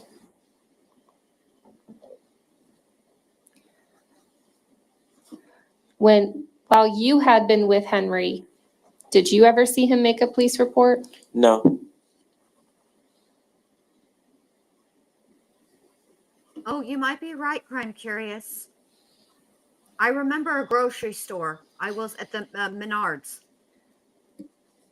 So after this phone call then with your mom, where did Henry take you? She saw him in traffic, and then we pulled over by McDonald's.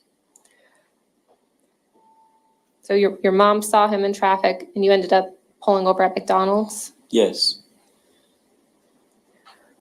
This is what I've been thinking about this whole time, Cutie Pie. I think the reason that they have him up there is because, first and foremost, he is an eyewitness. He is the only other person who was with Henry doing all the driving around, going to all the places. And I think what he is there really to testify to, the main thing that they are wanting from him was that he went to a body of water, that he went to his RV, and that he took the battery out of the cell phone, because I think the other stuff, as far as exactly where they were and all of that, is going to come, that's going to be verified by other witnesses and other evidence. That's what I think anyway, because I think those are the main things that she's trying to elicit from him. And I will say, thus far, now that I've watched ahead, obviously, because we're behind, a lot of the things that he is saying are verified by by law enforcement in some capacity, whether that is crime scene techs or actual police officers, et cetera, et cetera. So, but I think that the main thing was to independently see. The thing of it is when he had his battery out of the phone was not tracking.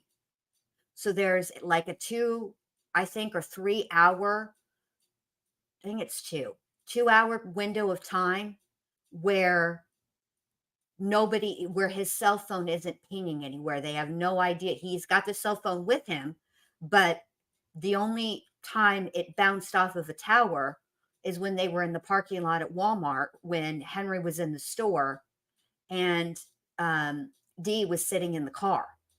And then it was off for another period of time, not a long period of time, but then it was back on again. So I think that's another reason they need him on the stand. Those are, Where did you go from there? I got in the car with my mom, but then she made a police report. Also, the fact that this door is see-through to the courtroom makes me nervous. I know it's not the main room, it's where the witnesses and stuff. Where did you come and your in, but mom go at that time? It does bug me. To the police department. Did you go back to the area around Andrea's apartment at all that morning With my mom? with your mom? No.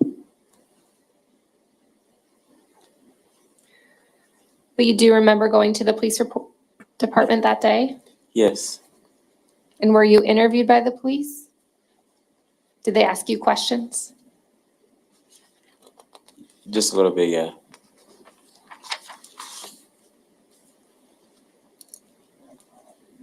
Did you answer their questions? Yes.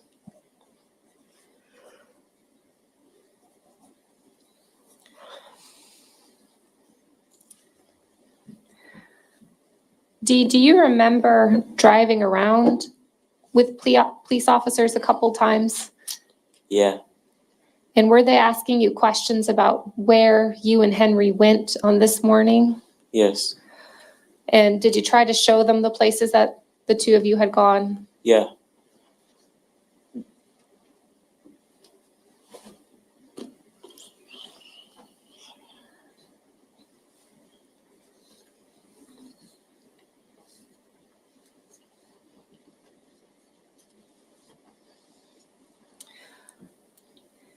And did that include areas by where your dad's RV was parked? So when you drove around with the police officers and you were trying to show them different places that you had been that morning, right? Yeah. Did that include showing them the area where your dad's RV had been? Yes.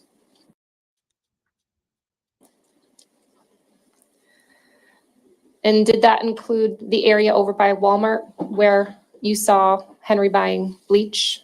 Yes. And did you try to describe that dirt road as well? No.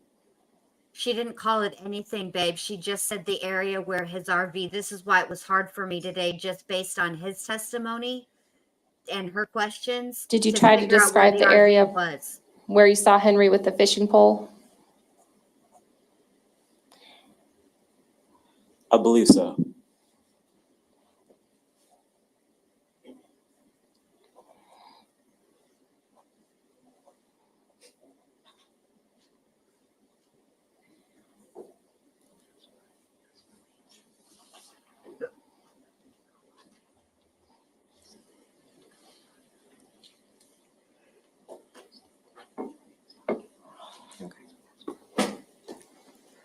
All right, thank you, Dee. I don't have any further questions at this time.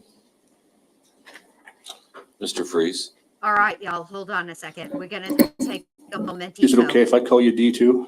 Yes. Brace yourselves. It's about to get rough. I know, me too. I was trying to see if she named it too. That's what I was waiting for, to see if I missed it, and she didn't do it. And I don't think that she can. I think that has to come from him. I think she can only ask on direct and sort of an open-ended question. And if he knows the name of the place where the RV is at, then he's the one that has to say it. It can't come from her, because I think that would be leading. But let me preface this. I am not an attorney. I have never been to law school. I do not have the credentials to give legal advice at all. I'm just like watching a trial just with you guys, but I have watched enough of these trials that I do know a little bit about a few things. All right, here we go. Okay, D. You doing It's going okay? to start off Yep. okay, and it's going to go Tell the downhill court, just real for the quick. record, who Henry Dinkins is to you. My father. You're angry at your father, right? Yes, Missy, Yes. she can. You're You're right, angry at your father because you think but she can't he lead. hurt your sister, right? Yes. You're convinced of that, right? Yes. And you're here today to offer testimony to make sure that he's held accountable for doing that, right? Yes. And you're going to say whatever you need to say to make sure that happens, aren't you? Yes. Okay. And the reason I ask you that is you're telling us some stuff today, and you'll agree with me on this. Tell me if I'm wrong. That we're hearing for the first time today, right? Yes. Like when you and your dad left in the Impala that day, you went driving and went to a guy's house first. The first time that you've said that on the record is today, right? Yes. Never told it to the police before, did you? No. It's today. This is the first time this story comes out in public, right? Yes. And you'd agree with me that you've been interviewed by the police several times, right? Yes. You'd agree with me that you and I had a chance to talk in this courtroom, and I took your deposition, right? Yes. You remember that day? Yeah. Remember you sat in that chair right where you're sitting now? Remember that? Yeah. And there was a person here who was a court reporter who swore you in, right? Yep. And you were swore to tell the truth, right? Yes. And I asked you all kinds of questions about what happened the day Briasia disappeared, right? Yes. Remember that very clearly? Yes. I think he's Okay, just confused because that was about the only day. time Don't you've ever think had her. to give a deposition or testimony ever in this case, right? Yes. And you never once told me when I asked you what happened that day, that you went to some guy's house first after leaving Andrea Culberson's apartment, right? Yes.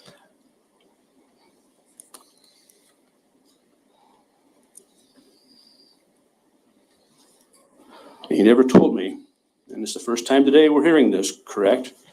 Yes. That Henry was outside drinking that morning. It's the first time, right? I don't think it's the first time. Well, you just told the prosecutor on direct examination that you went to this guy's house with Henry and you went inside. Do you remember saying that? Yes. And that was the truth, right? Yes. And you said Henry stayed outside and he was drinking. Was that the truth? Yes. Okay, so it was early morning when Henry picked you up. Is that right? Yeah. It's the way that they're asking these questions. I'm getting a little irritated myself, cutie pie. The truth of the matter is, everybody in that courtroom knows exactly what this kid is talking about. He's talking about July 9th. He is not talking about July 10th. And they all know it.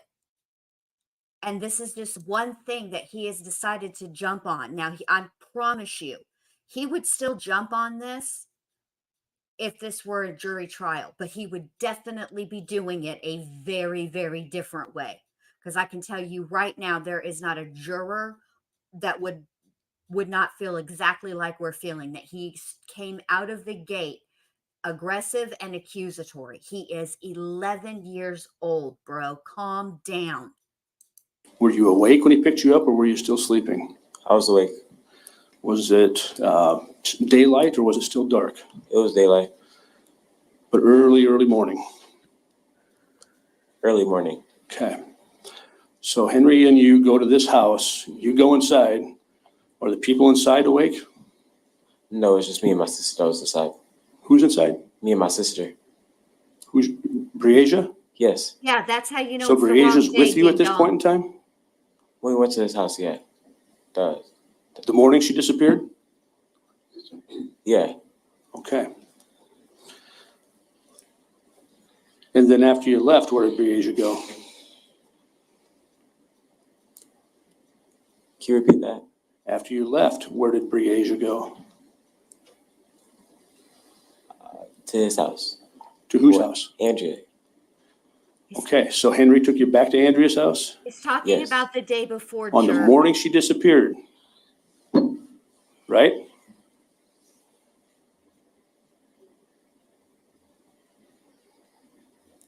The judge knows it too.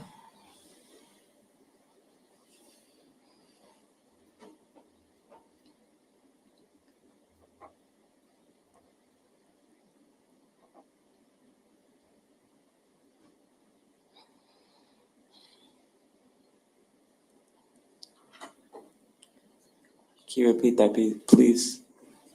You just testified that Briasia was with you and Henry, right? Yes. And early morning hours of the morning she disappeared because you just said Henry picked you up and took you to this house, right? It's when he first picked us up. On the morning she disappeared, early morning hours, right?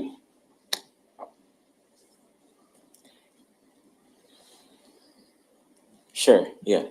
Well, I want you to be accurate. I want you to tell the truth. I am. Okay, so that morning, He's you talking about and the day Henry before, and you jerk. Briasia Come go to on. this guy's house. Yes. And you and Briasia go in the house. Yes. And then what are you and Briasia doing in the house? Playing games. And Henry's outside Yes. and he's drinking Yes.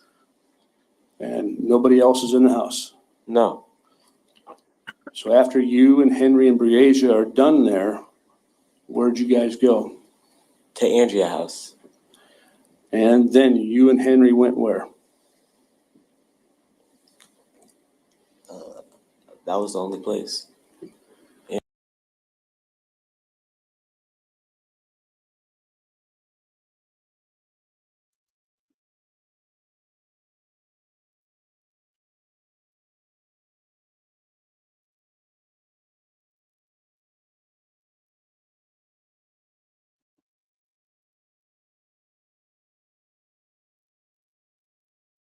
Entry house. That's where we was. Okay. You have a little trouble with your memory, perhaps, Dee? No. Okay, so it's your testimony. I'm giving you another chance here, that this was the morning Briasia disappeared, early morning hours of July 10th.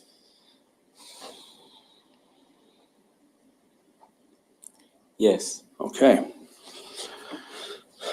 Well, then, you just testified to the prosecutor, is that after Now I'm talking. I thought it just froze for a second and I was panicking.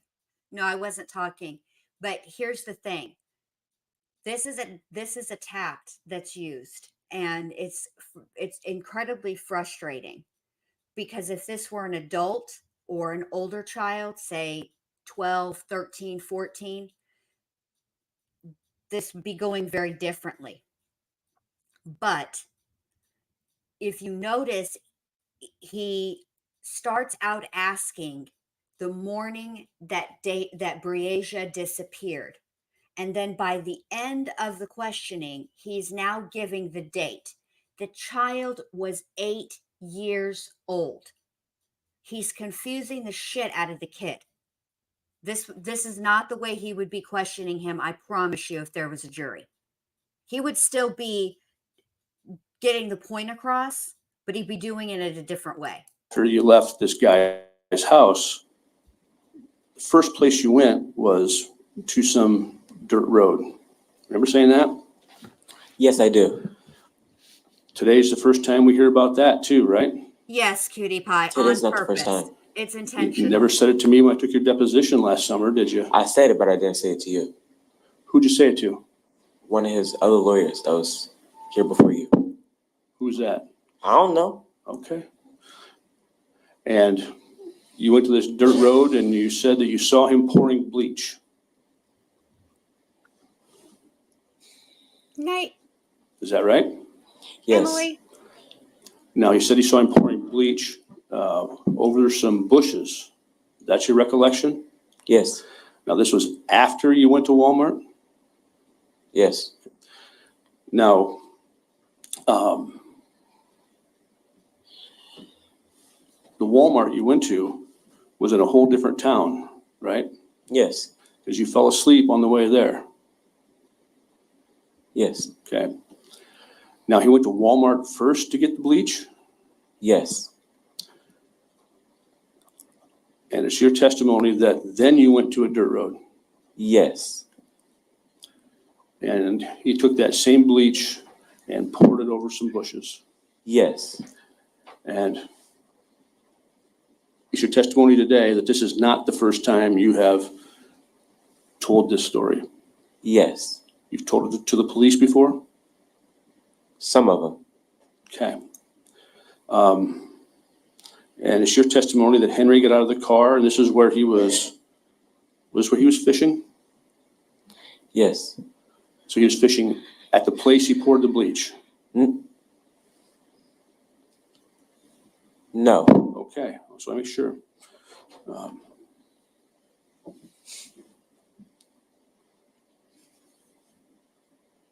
It was daylight at this point, right? Yes. Okay. You never got out of the car? No. I stayed in the car. And how did you see him pouring bleach over the bushes? Because you can see through the back windows. Okay. Did he have to walk in the bushes a ways to pour this bleach, or did he just walk around? It was over a hill.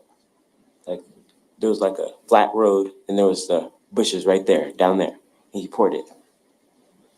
So Henry's car is on the road, right? Mm-hmm. Yes? Yes. And he had to walk over a little hill. Now, see, this is the part that I don't understand about the way that the prosecution questioned him, which makes me think that really a lot of the testimony they were really trying to elicit, the important testimony, was about the driving around and the phone battery being out of the phone. And because if they really wanted to drive it home, what they would have done is put up a diagram, and because they did it with like two other witnesses, Andrea and the mom. They had a map and a diagram, and they had them label it. So if the prosecution was really trying to elicit exactly where Henry was and where things, where he poured the bleach and all the things, they would have had a diagram up there and had him circle it and all that. Yes, he's 11. We're trying to figure out if they have some type of voice changer or something, because yeah, his voice is a little deep for an 11-year-old. Okay, here we go. Right? Yes. And then he just, from the road, poured the bleach in the bushes? Yep. Okay.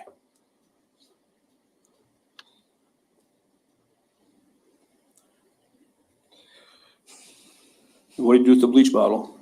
He put it back in the car. Pop the trunk and put it back in the car?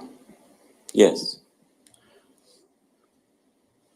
Now, you were at Walmart and Henry went inside, and you said you got hold of his phone and put the battery back in the phone, right? Yes. You know what kind of phone he had? No. I mean, some phones are pretty hard to get the battery in and out of, right? Yes. But this one wasn't?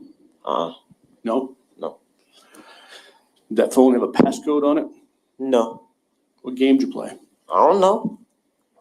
It's like Candy Crush type. Okay.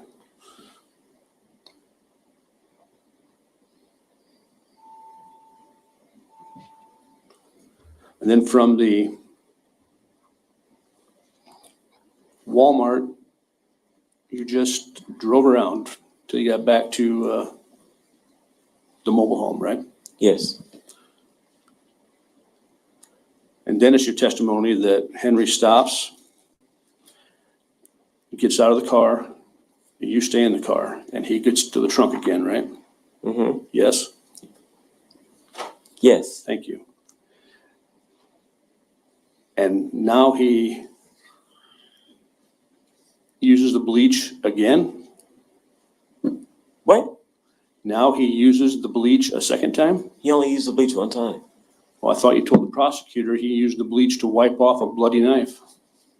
It was like a spray bottle. He had a spray bottle. For the knife, yes. Okay, describe the spray bottle for me, please. It says cleaning, and it says bleach, and it's a spray bottle. What color? White. Okay. He had a rag in the trunk? A white. No, it was an RV. I understand. But he had to get the knife and the spray bottle out of the trunk, right? Yes. We're all So exasperated, Dio. You would have Don't to get a worry. rag it's not out of the just trunk you. as well to wipe down the knife, right? He wiped the knife at the RV. In the RV? Yes. Okay, so how'd you see him wipe down the knife if he was in the RV? He was standing in the middle. The door was open? An RV? Yes. Yes. Okay. So describe this knife for me. What color was it? It had a brown handle, and the pointy part was silver. Brown handle, silver blade, right? Yes. And how could you tell it was bloody? 'Cause it had red stuff all over it. Covered in blood? Yes. Blood dripping off it? Yeah. No, You could just see a lot of blood on it. there was a lot, but it wasn't dripping off of it. But Okay. there was a lot. Okay.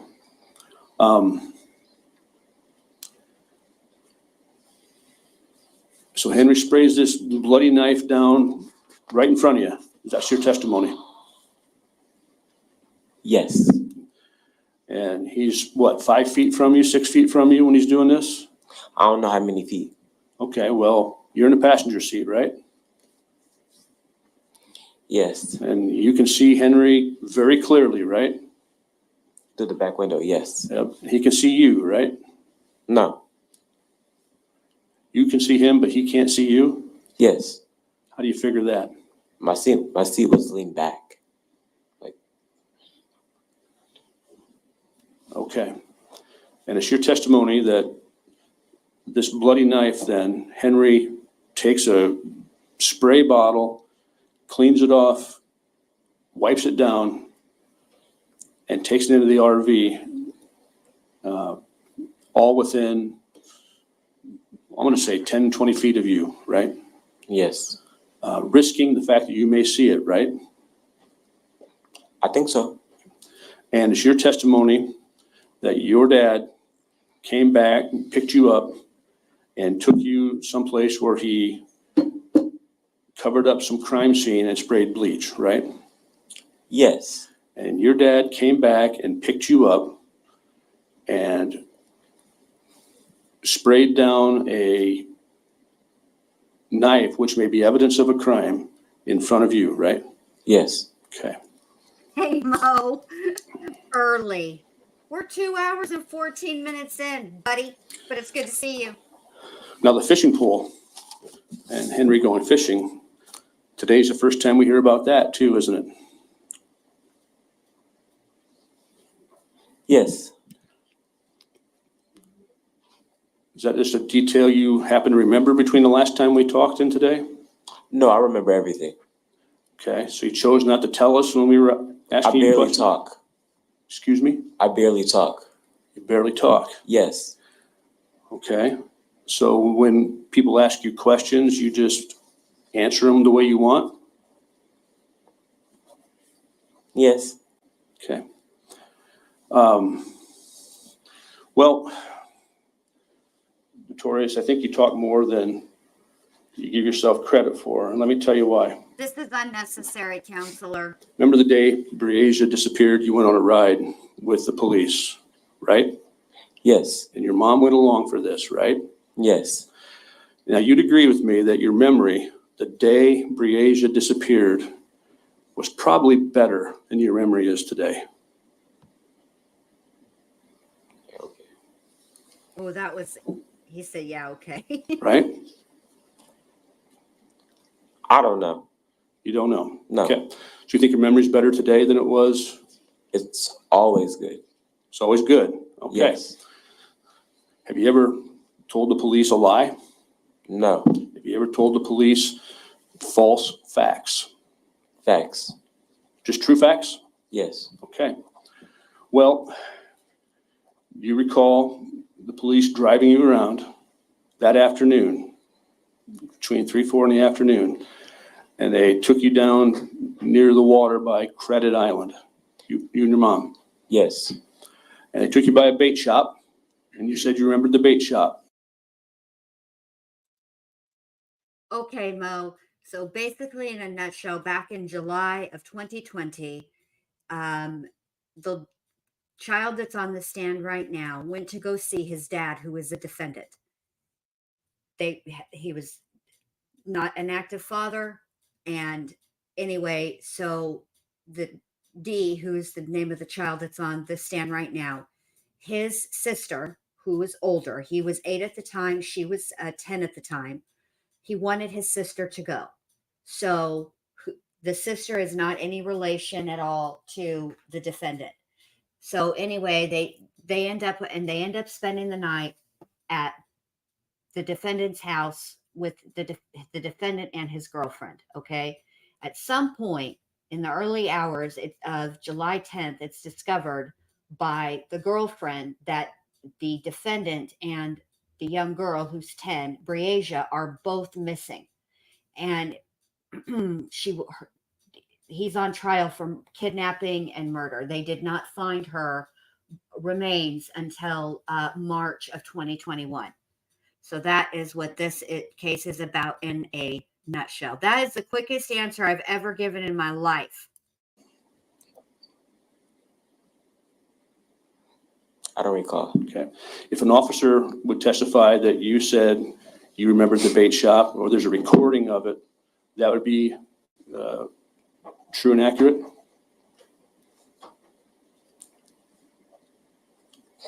Yes. Okay. You recall that the officers went to a lagoon area, Oh, what?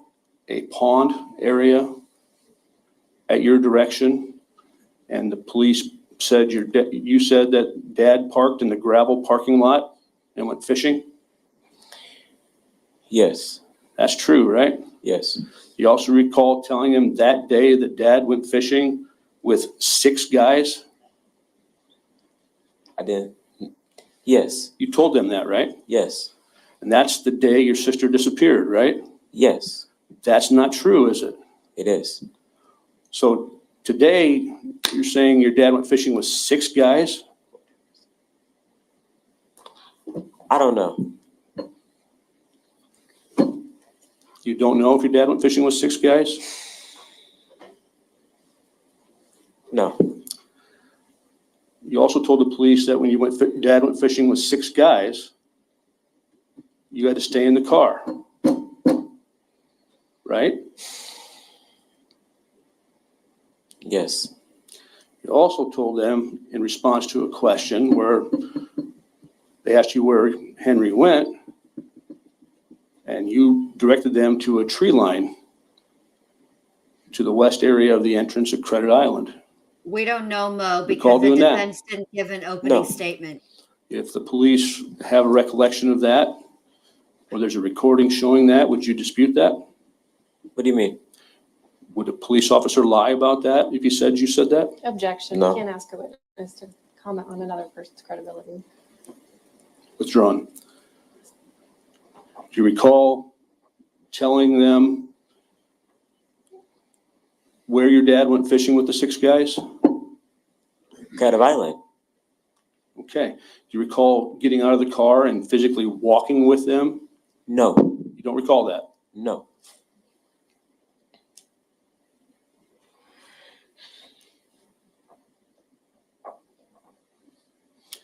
You don't recall walking into the tree line, stopping, pointing to the ground and said, Dad was standing right here?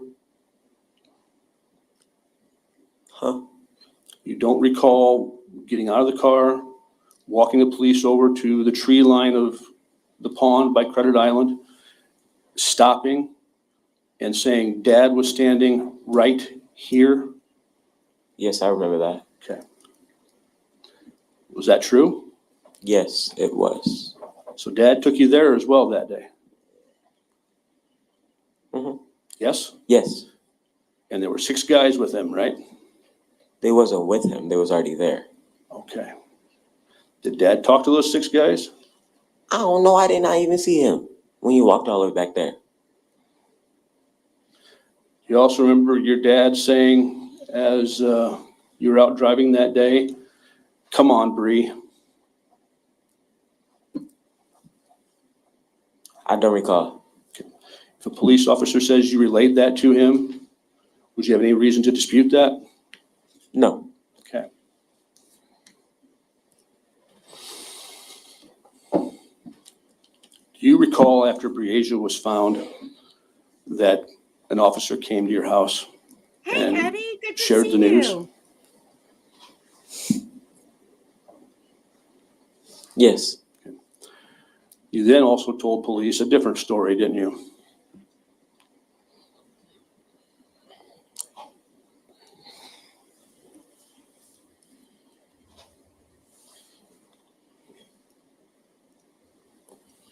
I didn't tell no cops no different story. You didn't tell the police that you were present when Breasia was shot?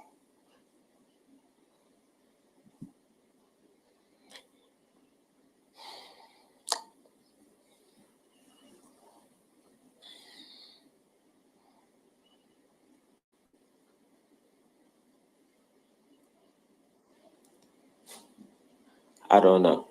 You don't know? No, you're making me mad and upset. I understand that. You don't remember, you don't know, or you don't recall? I don't recall. You don't recall telling the police that you and Breasia and Henry and Andrea Culberson were all out at the location where she was found and Henry shot her? I didn't say Andrea was with us. Oh, who'd you say was with you? Him, me, and my sister. Oh, so now you recall, right? No, I don't.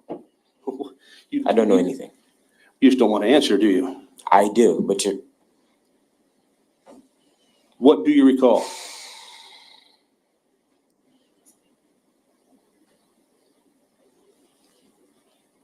What do I recall? You obviously recall that Andrea wasn't there, so you recall facts. What do you recall? Us three there. At the location where Breasia was killed? Yes. Okay. You didn't testify to that today, He wasn't Right. asked that today either. You're Yes, the only one because that's asking not him. true, right? If you say it's not true. I'm asking you. I guess. I guess, or either it is or it isn't. Either you were there when she was killed or you weren't. I said, I guess. I don't accept that answer, sir. Either you were there when she was shot or you weren't. I was there. Damn. So you were there. Yes. You saw your dad shoot Breasia Terrell. Yes. Okay. And how come you didn't say that when the prosecutor asked you?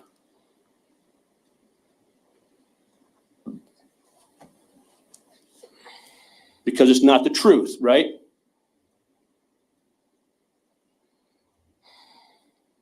Everything I say is true.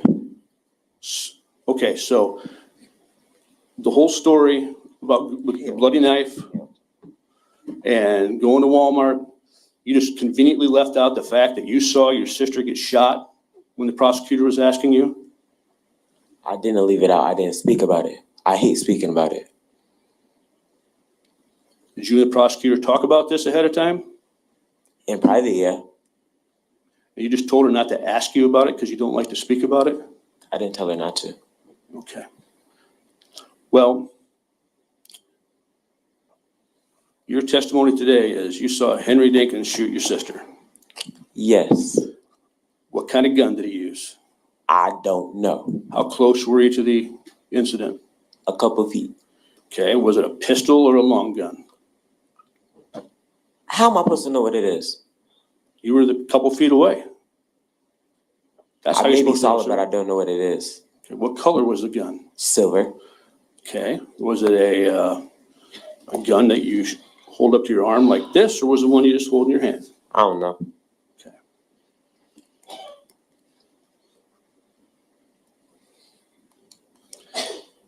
Isn't it true that you only come up with this story after you heard someone else talk about it? No. All right, so let me explain this situation that we're in right now. Okay, I don't like the way that the defense attorney, is going at this kid the way that he is. But to answer your question, Missy's Angels, why didn't the prosecutor ask? Well, because there is some controversy about who knew what and when did they know it.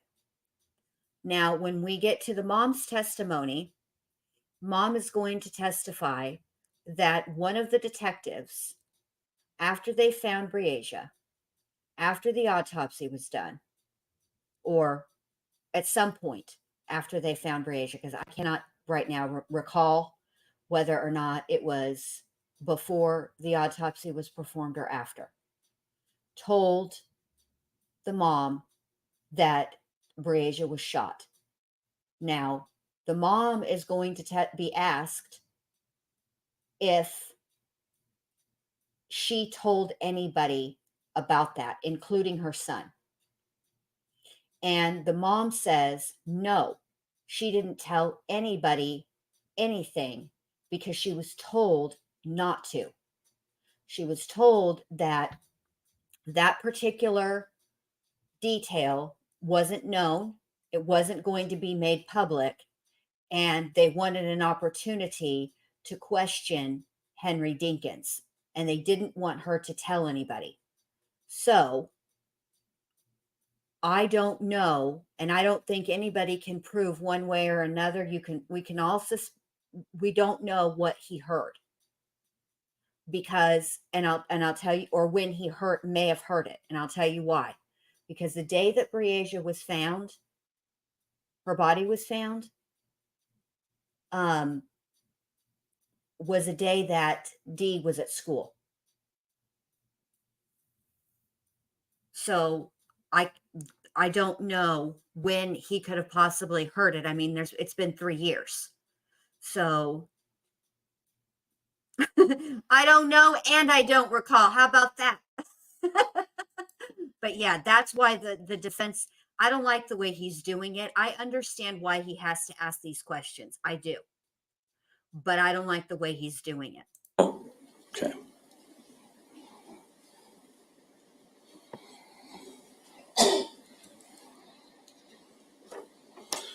You didn't overhear police or your mom talking about how Breasia was killed and come up with this story? I talk about what I saw, not what they talking about. What I saw, Okay. not them. Okay.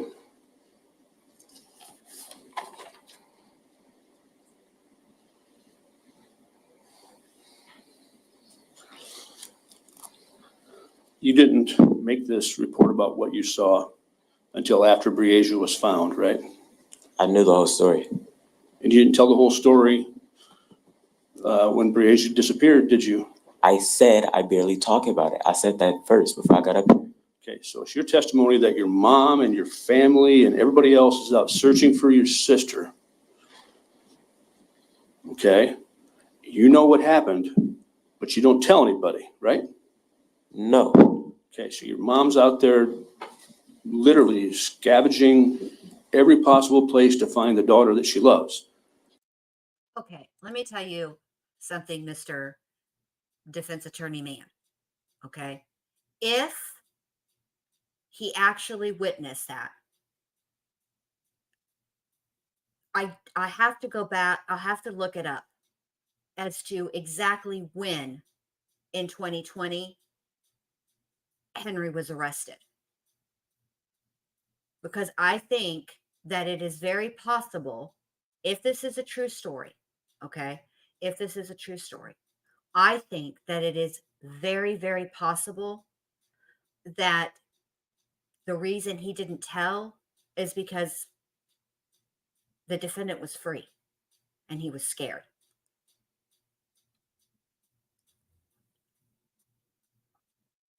He took them around to several spots he did correctly get them to where they traveled that day. That's independent. But as far as exactly, did he take anybody to the exact spot where she was later found? That I don't know yet. And you know that she's been shot and you know where she is, and you let your mom go out and search that way? I told her where she was. You told your mom where she was? Yes. Right away? Not right away, but someday after that. So you're telling me now that you told your mom you knew where she was and where to find her, and your mom did not go look for her?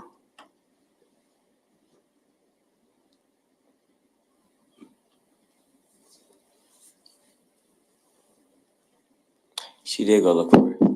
And didn't find her? At that same place, she did. Oh. It Well, we'll does. ask her. Well, That's all I have. Thank you. Ms. O'Donnell. Thank you, Your Honor. Bree went Good night, missing about Corky. 3 years ago, right? Yes. You would have been 8 years old at that time. If you're 11 now, 8 years old back then. Yeah. And you talked about going over to a guy's house and that Bree was with you when you went over to that guy's house. Is that right? Yes. Did that happen when your dad first picked you up from, when Henry picked you up from hey, your nonstop, grandma's Mom. house? Yes. So And there he you picked you up from your go. grandma's house and then you went over to a guy's house. Yes. And what did Henry do while you guys were at that guy's house? He was outside and we was inside. There So you that go. happened before you went over to Andrea's apartment. Yeah.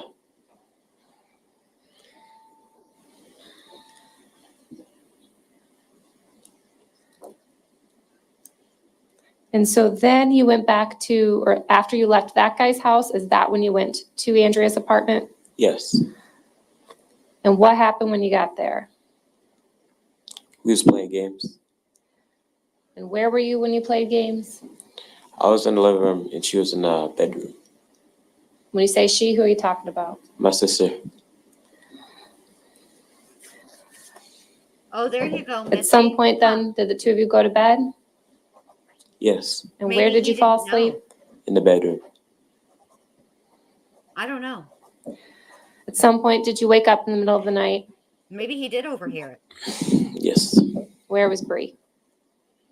not to be found.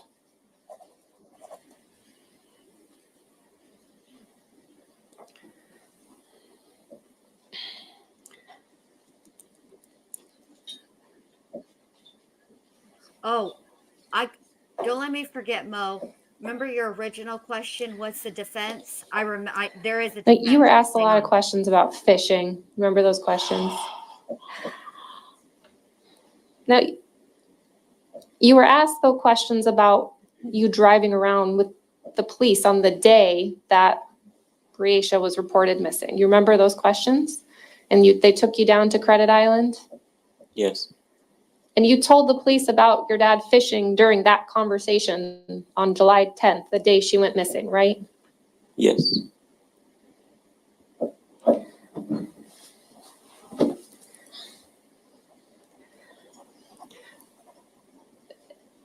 Now, you mentioned, or you were asked some questions about some other guys that may have been fishing as well. Did you actually see any other people fishing?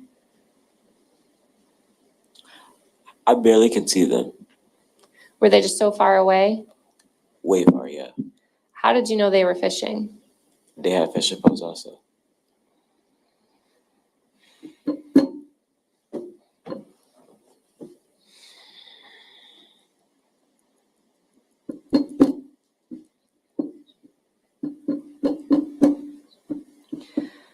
And did Henry say anything about fishing that morning? No, But you saw him with the fishing pole? yes. Oh, wow, nonstop, Mom.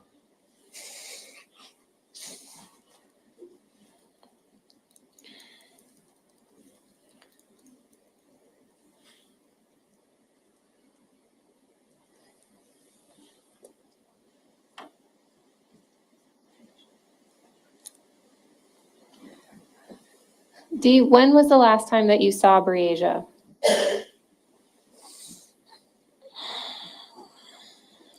We was at Andrea's house. And was she in the bedroom at that time? Yes, Did you ever see her again after that? that last time. The last time? Yeah, When was the last time?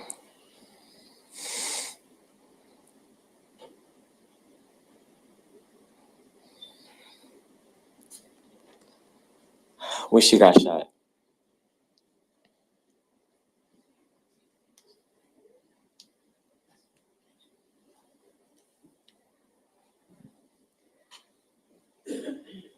Were you afraid to tell people that you saw her get shot? Yes, I was. Why? Because it's hard to talk about. Were you scared? No,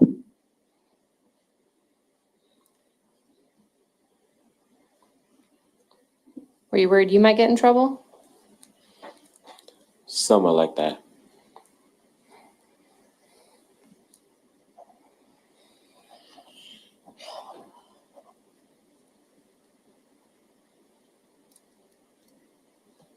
Oh, wow, nonstop, Mom. That's crazy.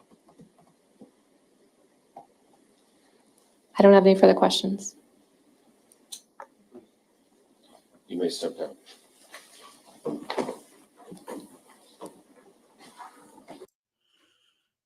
All right. So, Mo, essentially, what he is saying is he didn't do it. He has the story that he told initially to Breasia's mother is that she just wandered off, just left the apartment. That's basically his defense. It wasn't me. I don't know what happened. However, the last time Breasia was seen alive was with him and him alone out by his Impala. She was never seen after that. And I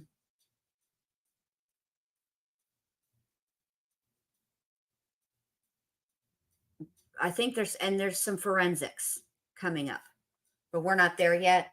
I'm going to put all the forensics together for us as well as a timeline so that it makes sense, because that testimony is very dry. And, I just want us to watch the pertinent parts.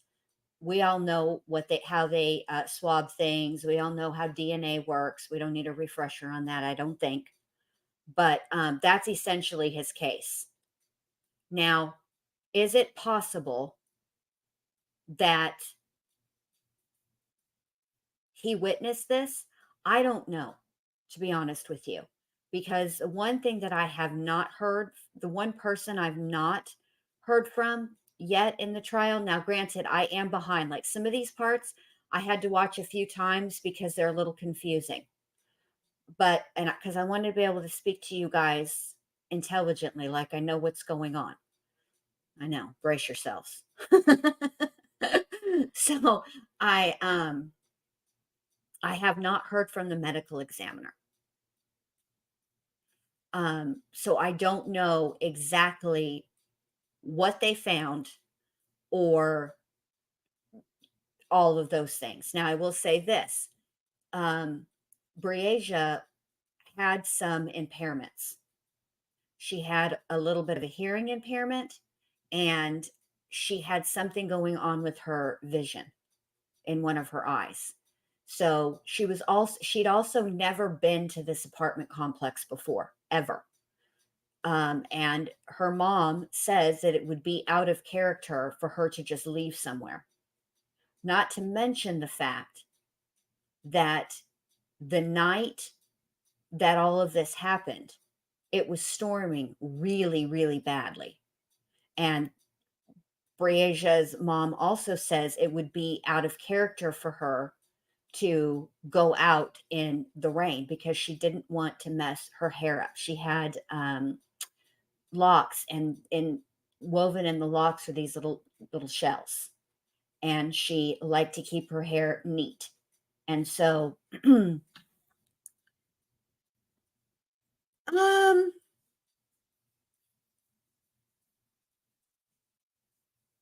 I don't know, to be honest with you, Mo. I'm waiting to see what the defense puts on. But I don't know. I don't know yet. I'm waiting. I don't know. I want to hear from the medical examiner. For me, it is very circumstantial. Missy's Angels, very. However, the one thing that the defense attorney didn't go after Dee about is this knife, because there was a knife matching the description that Dee gave in Andrea and Henry's apartment on top of the microwave. So I think that he is innocent. Oof.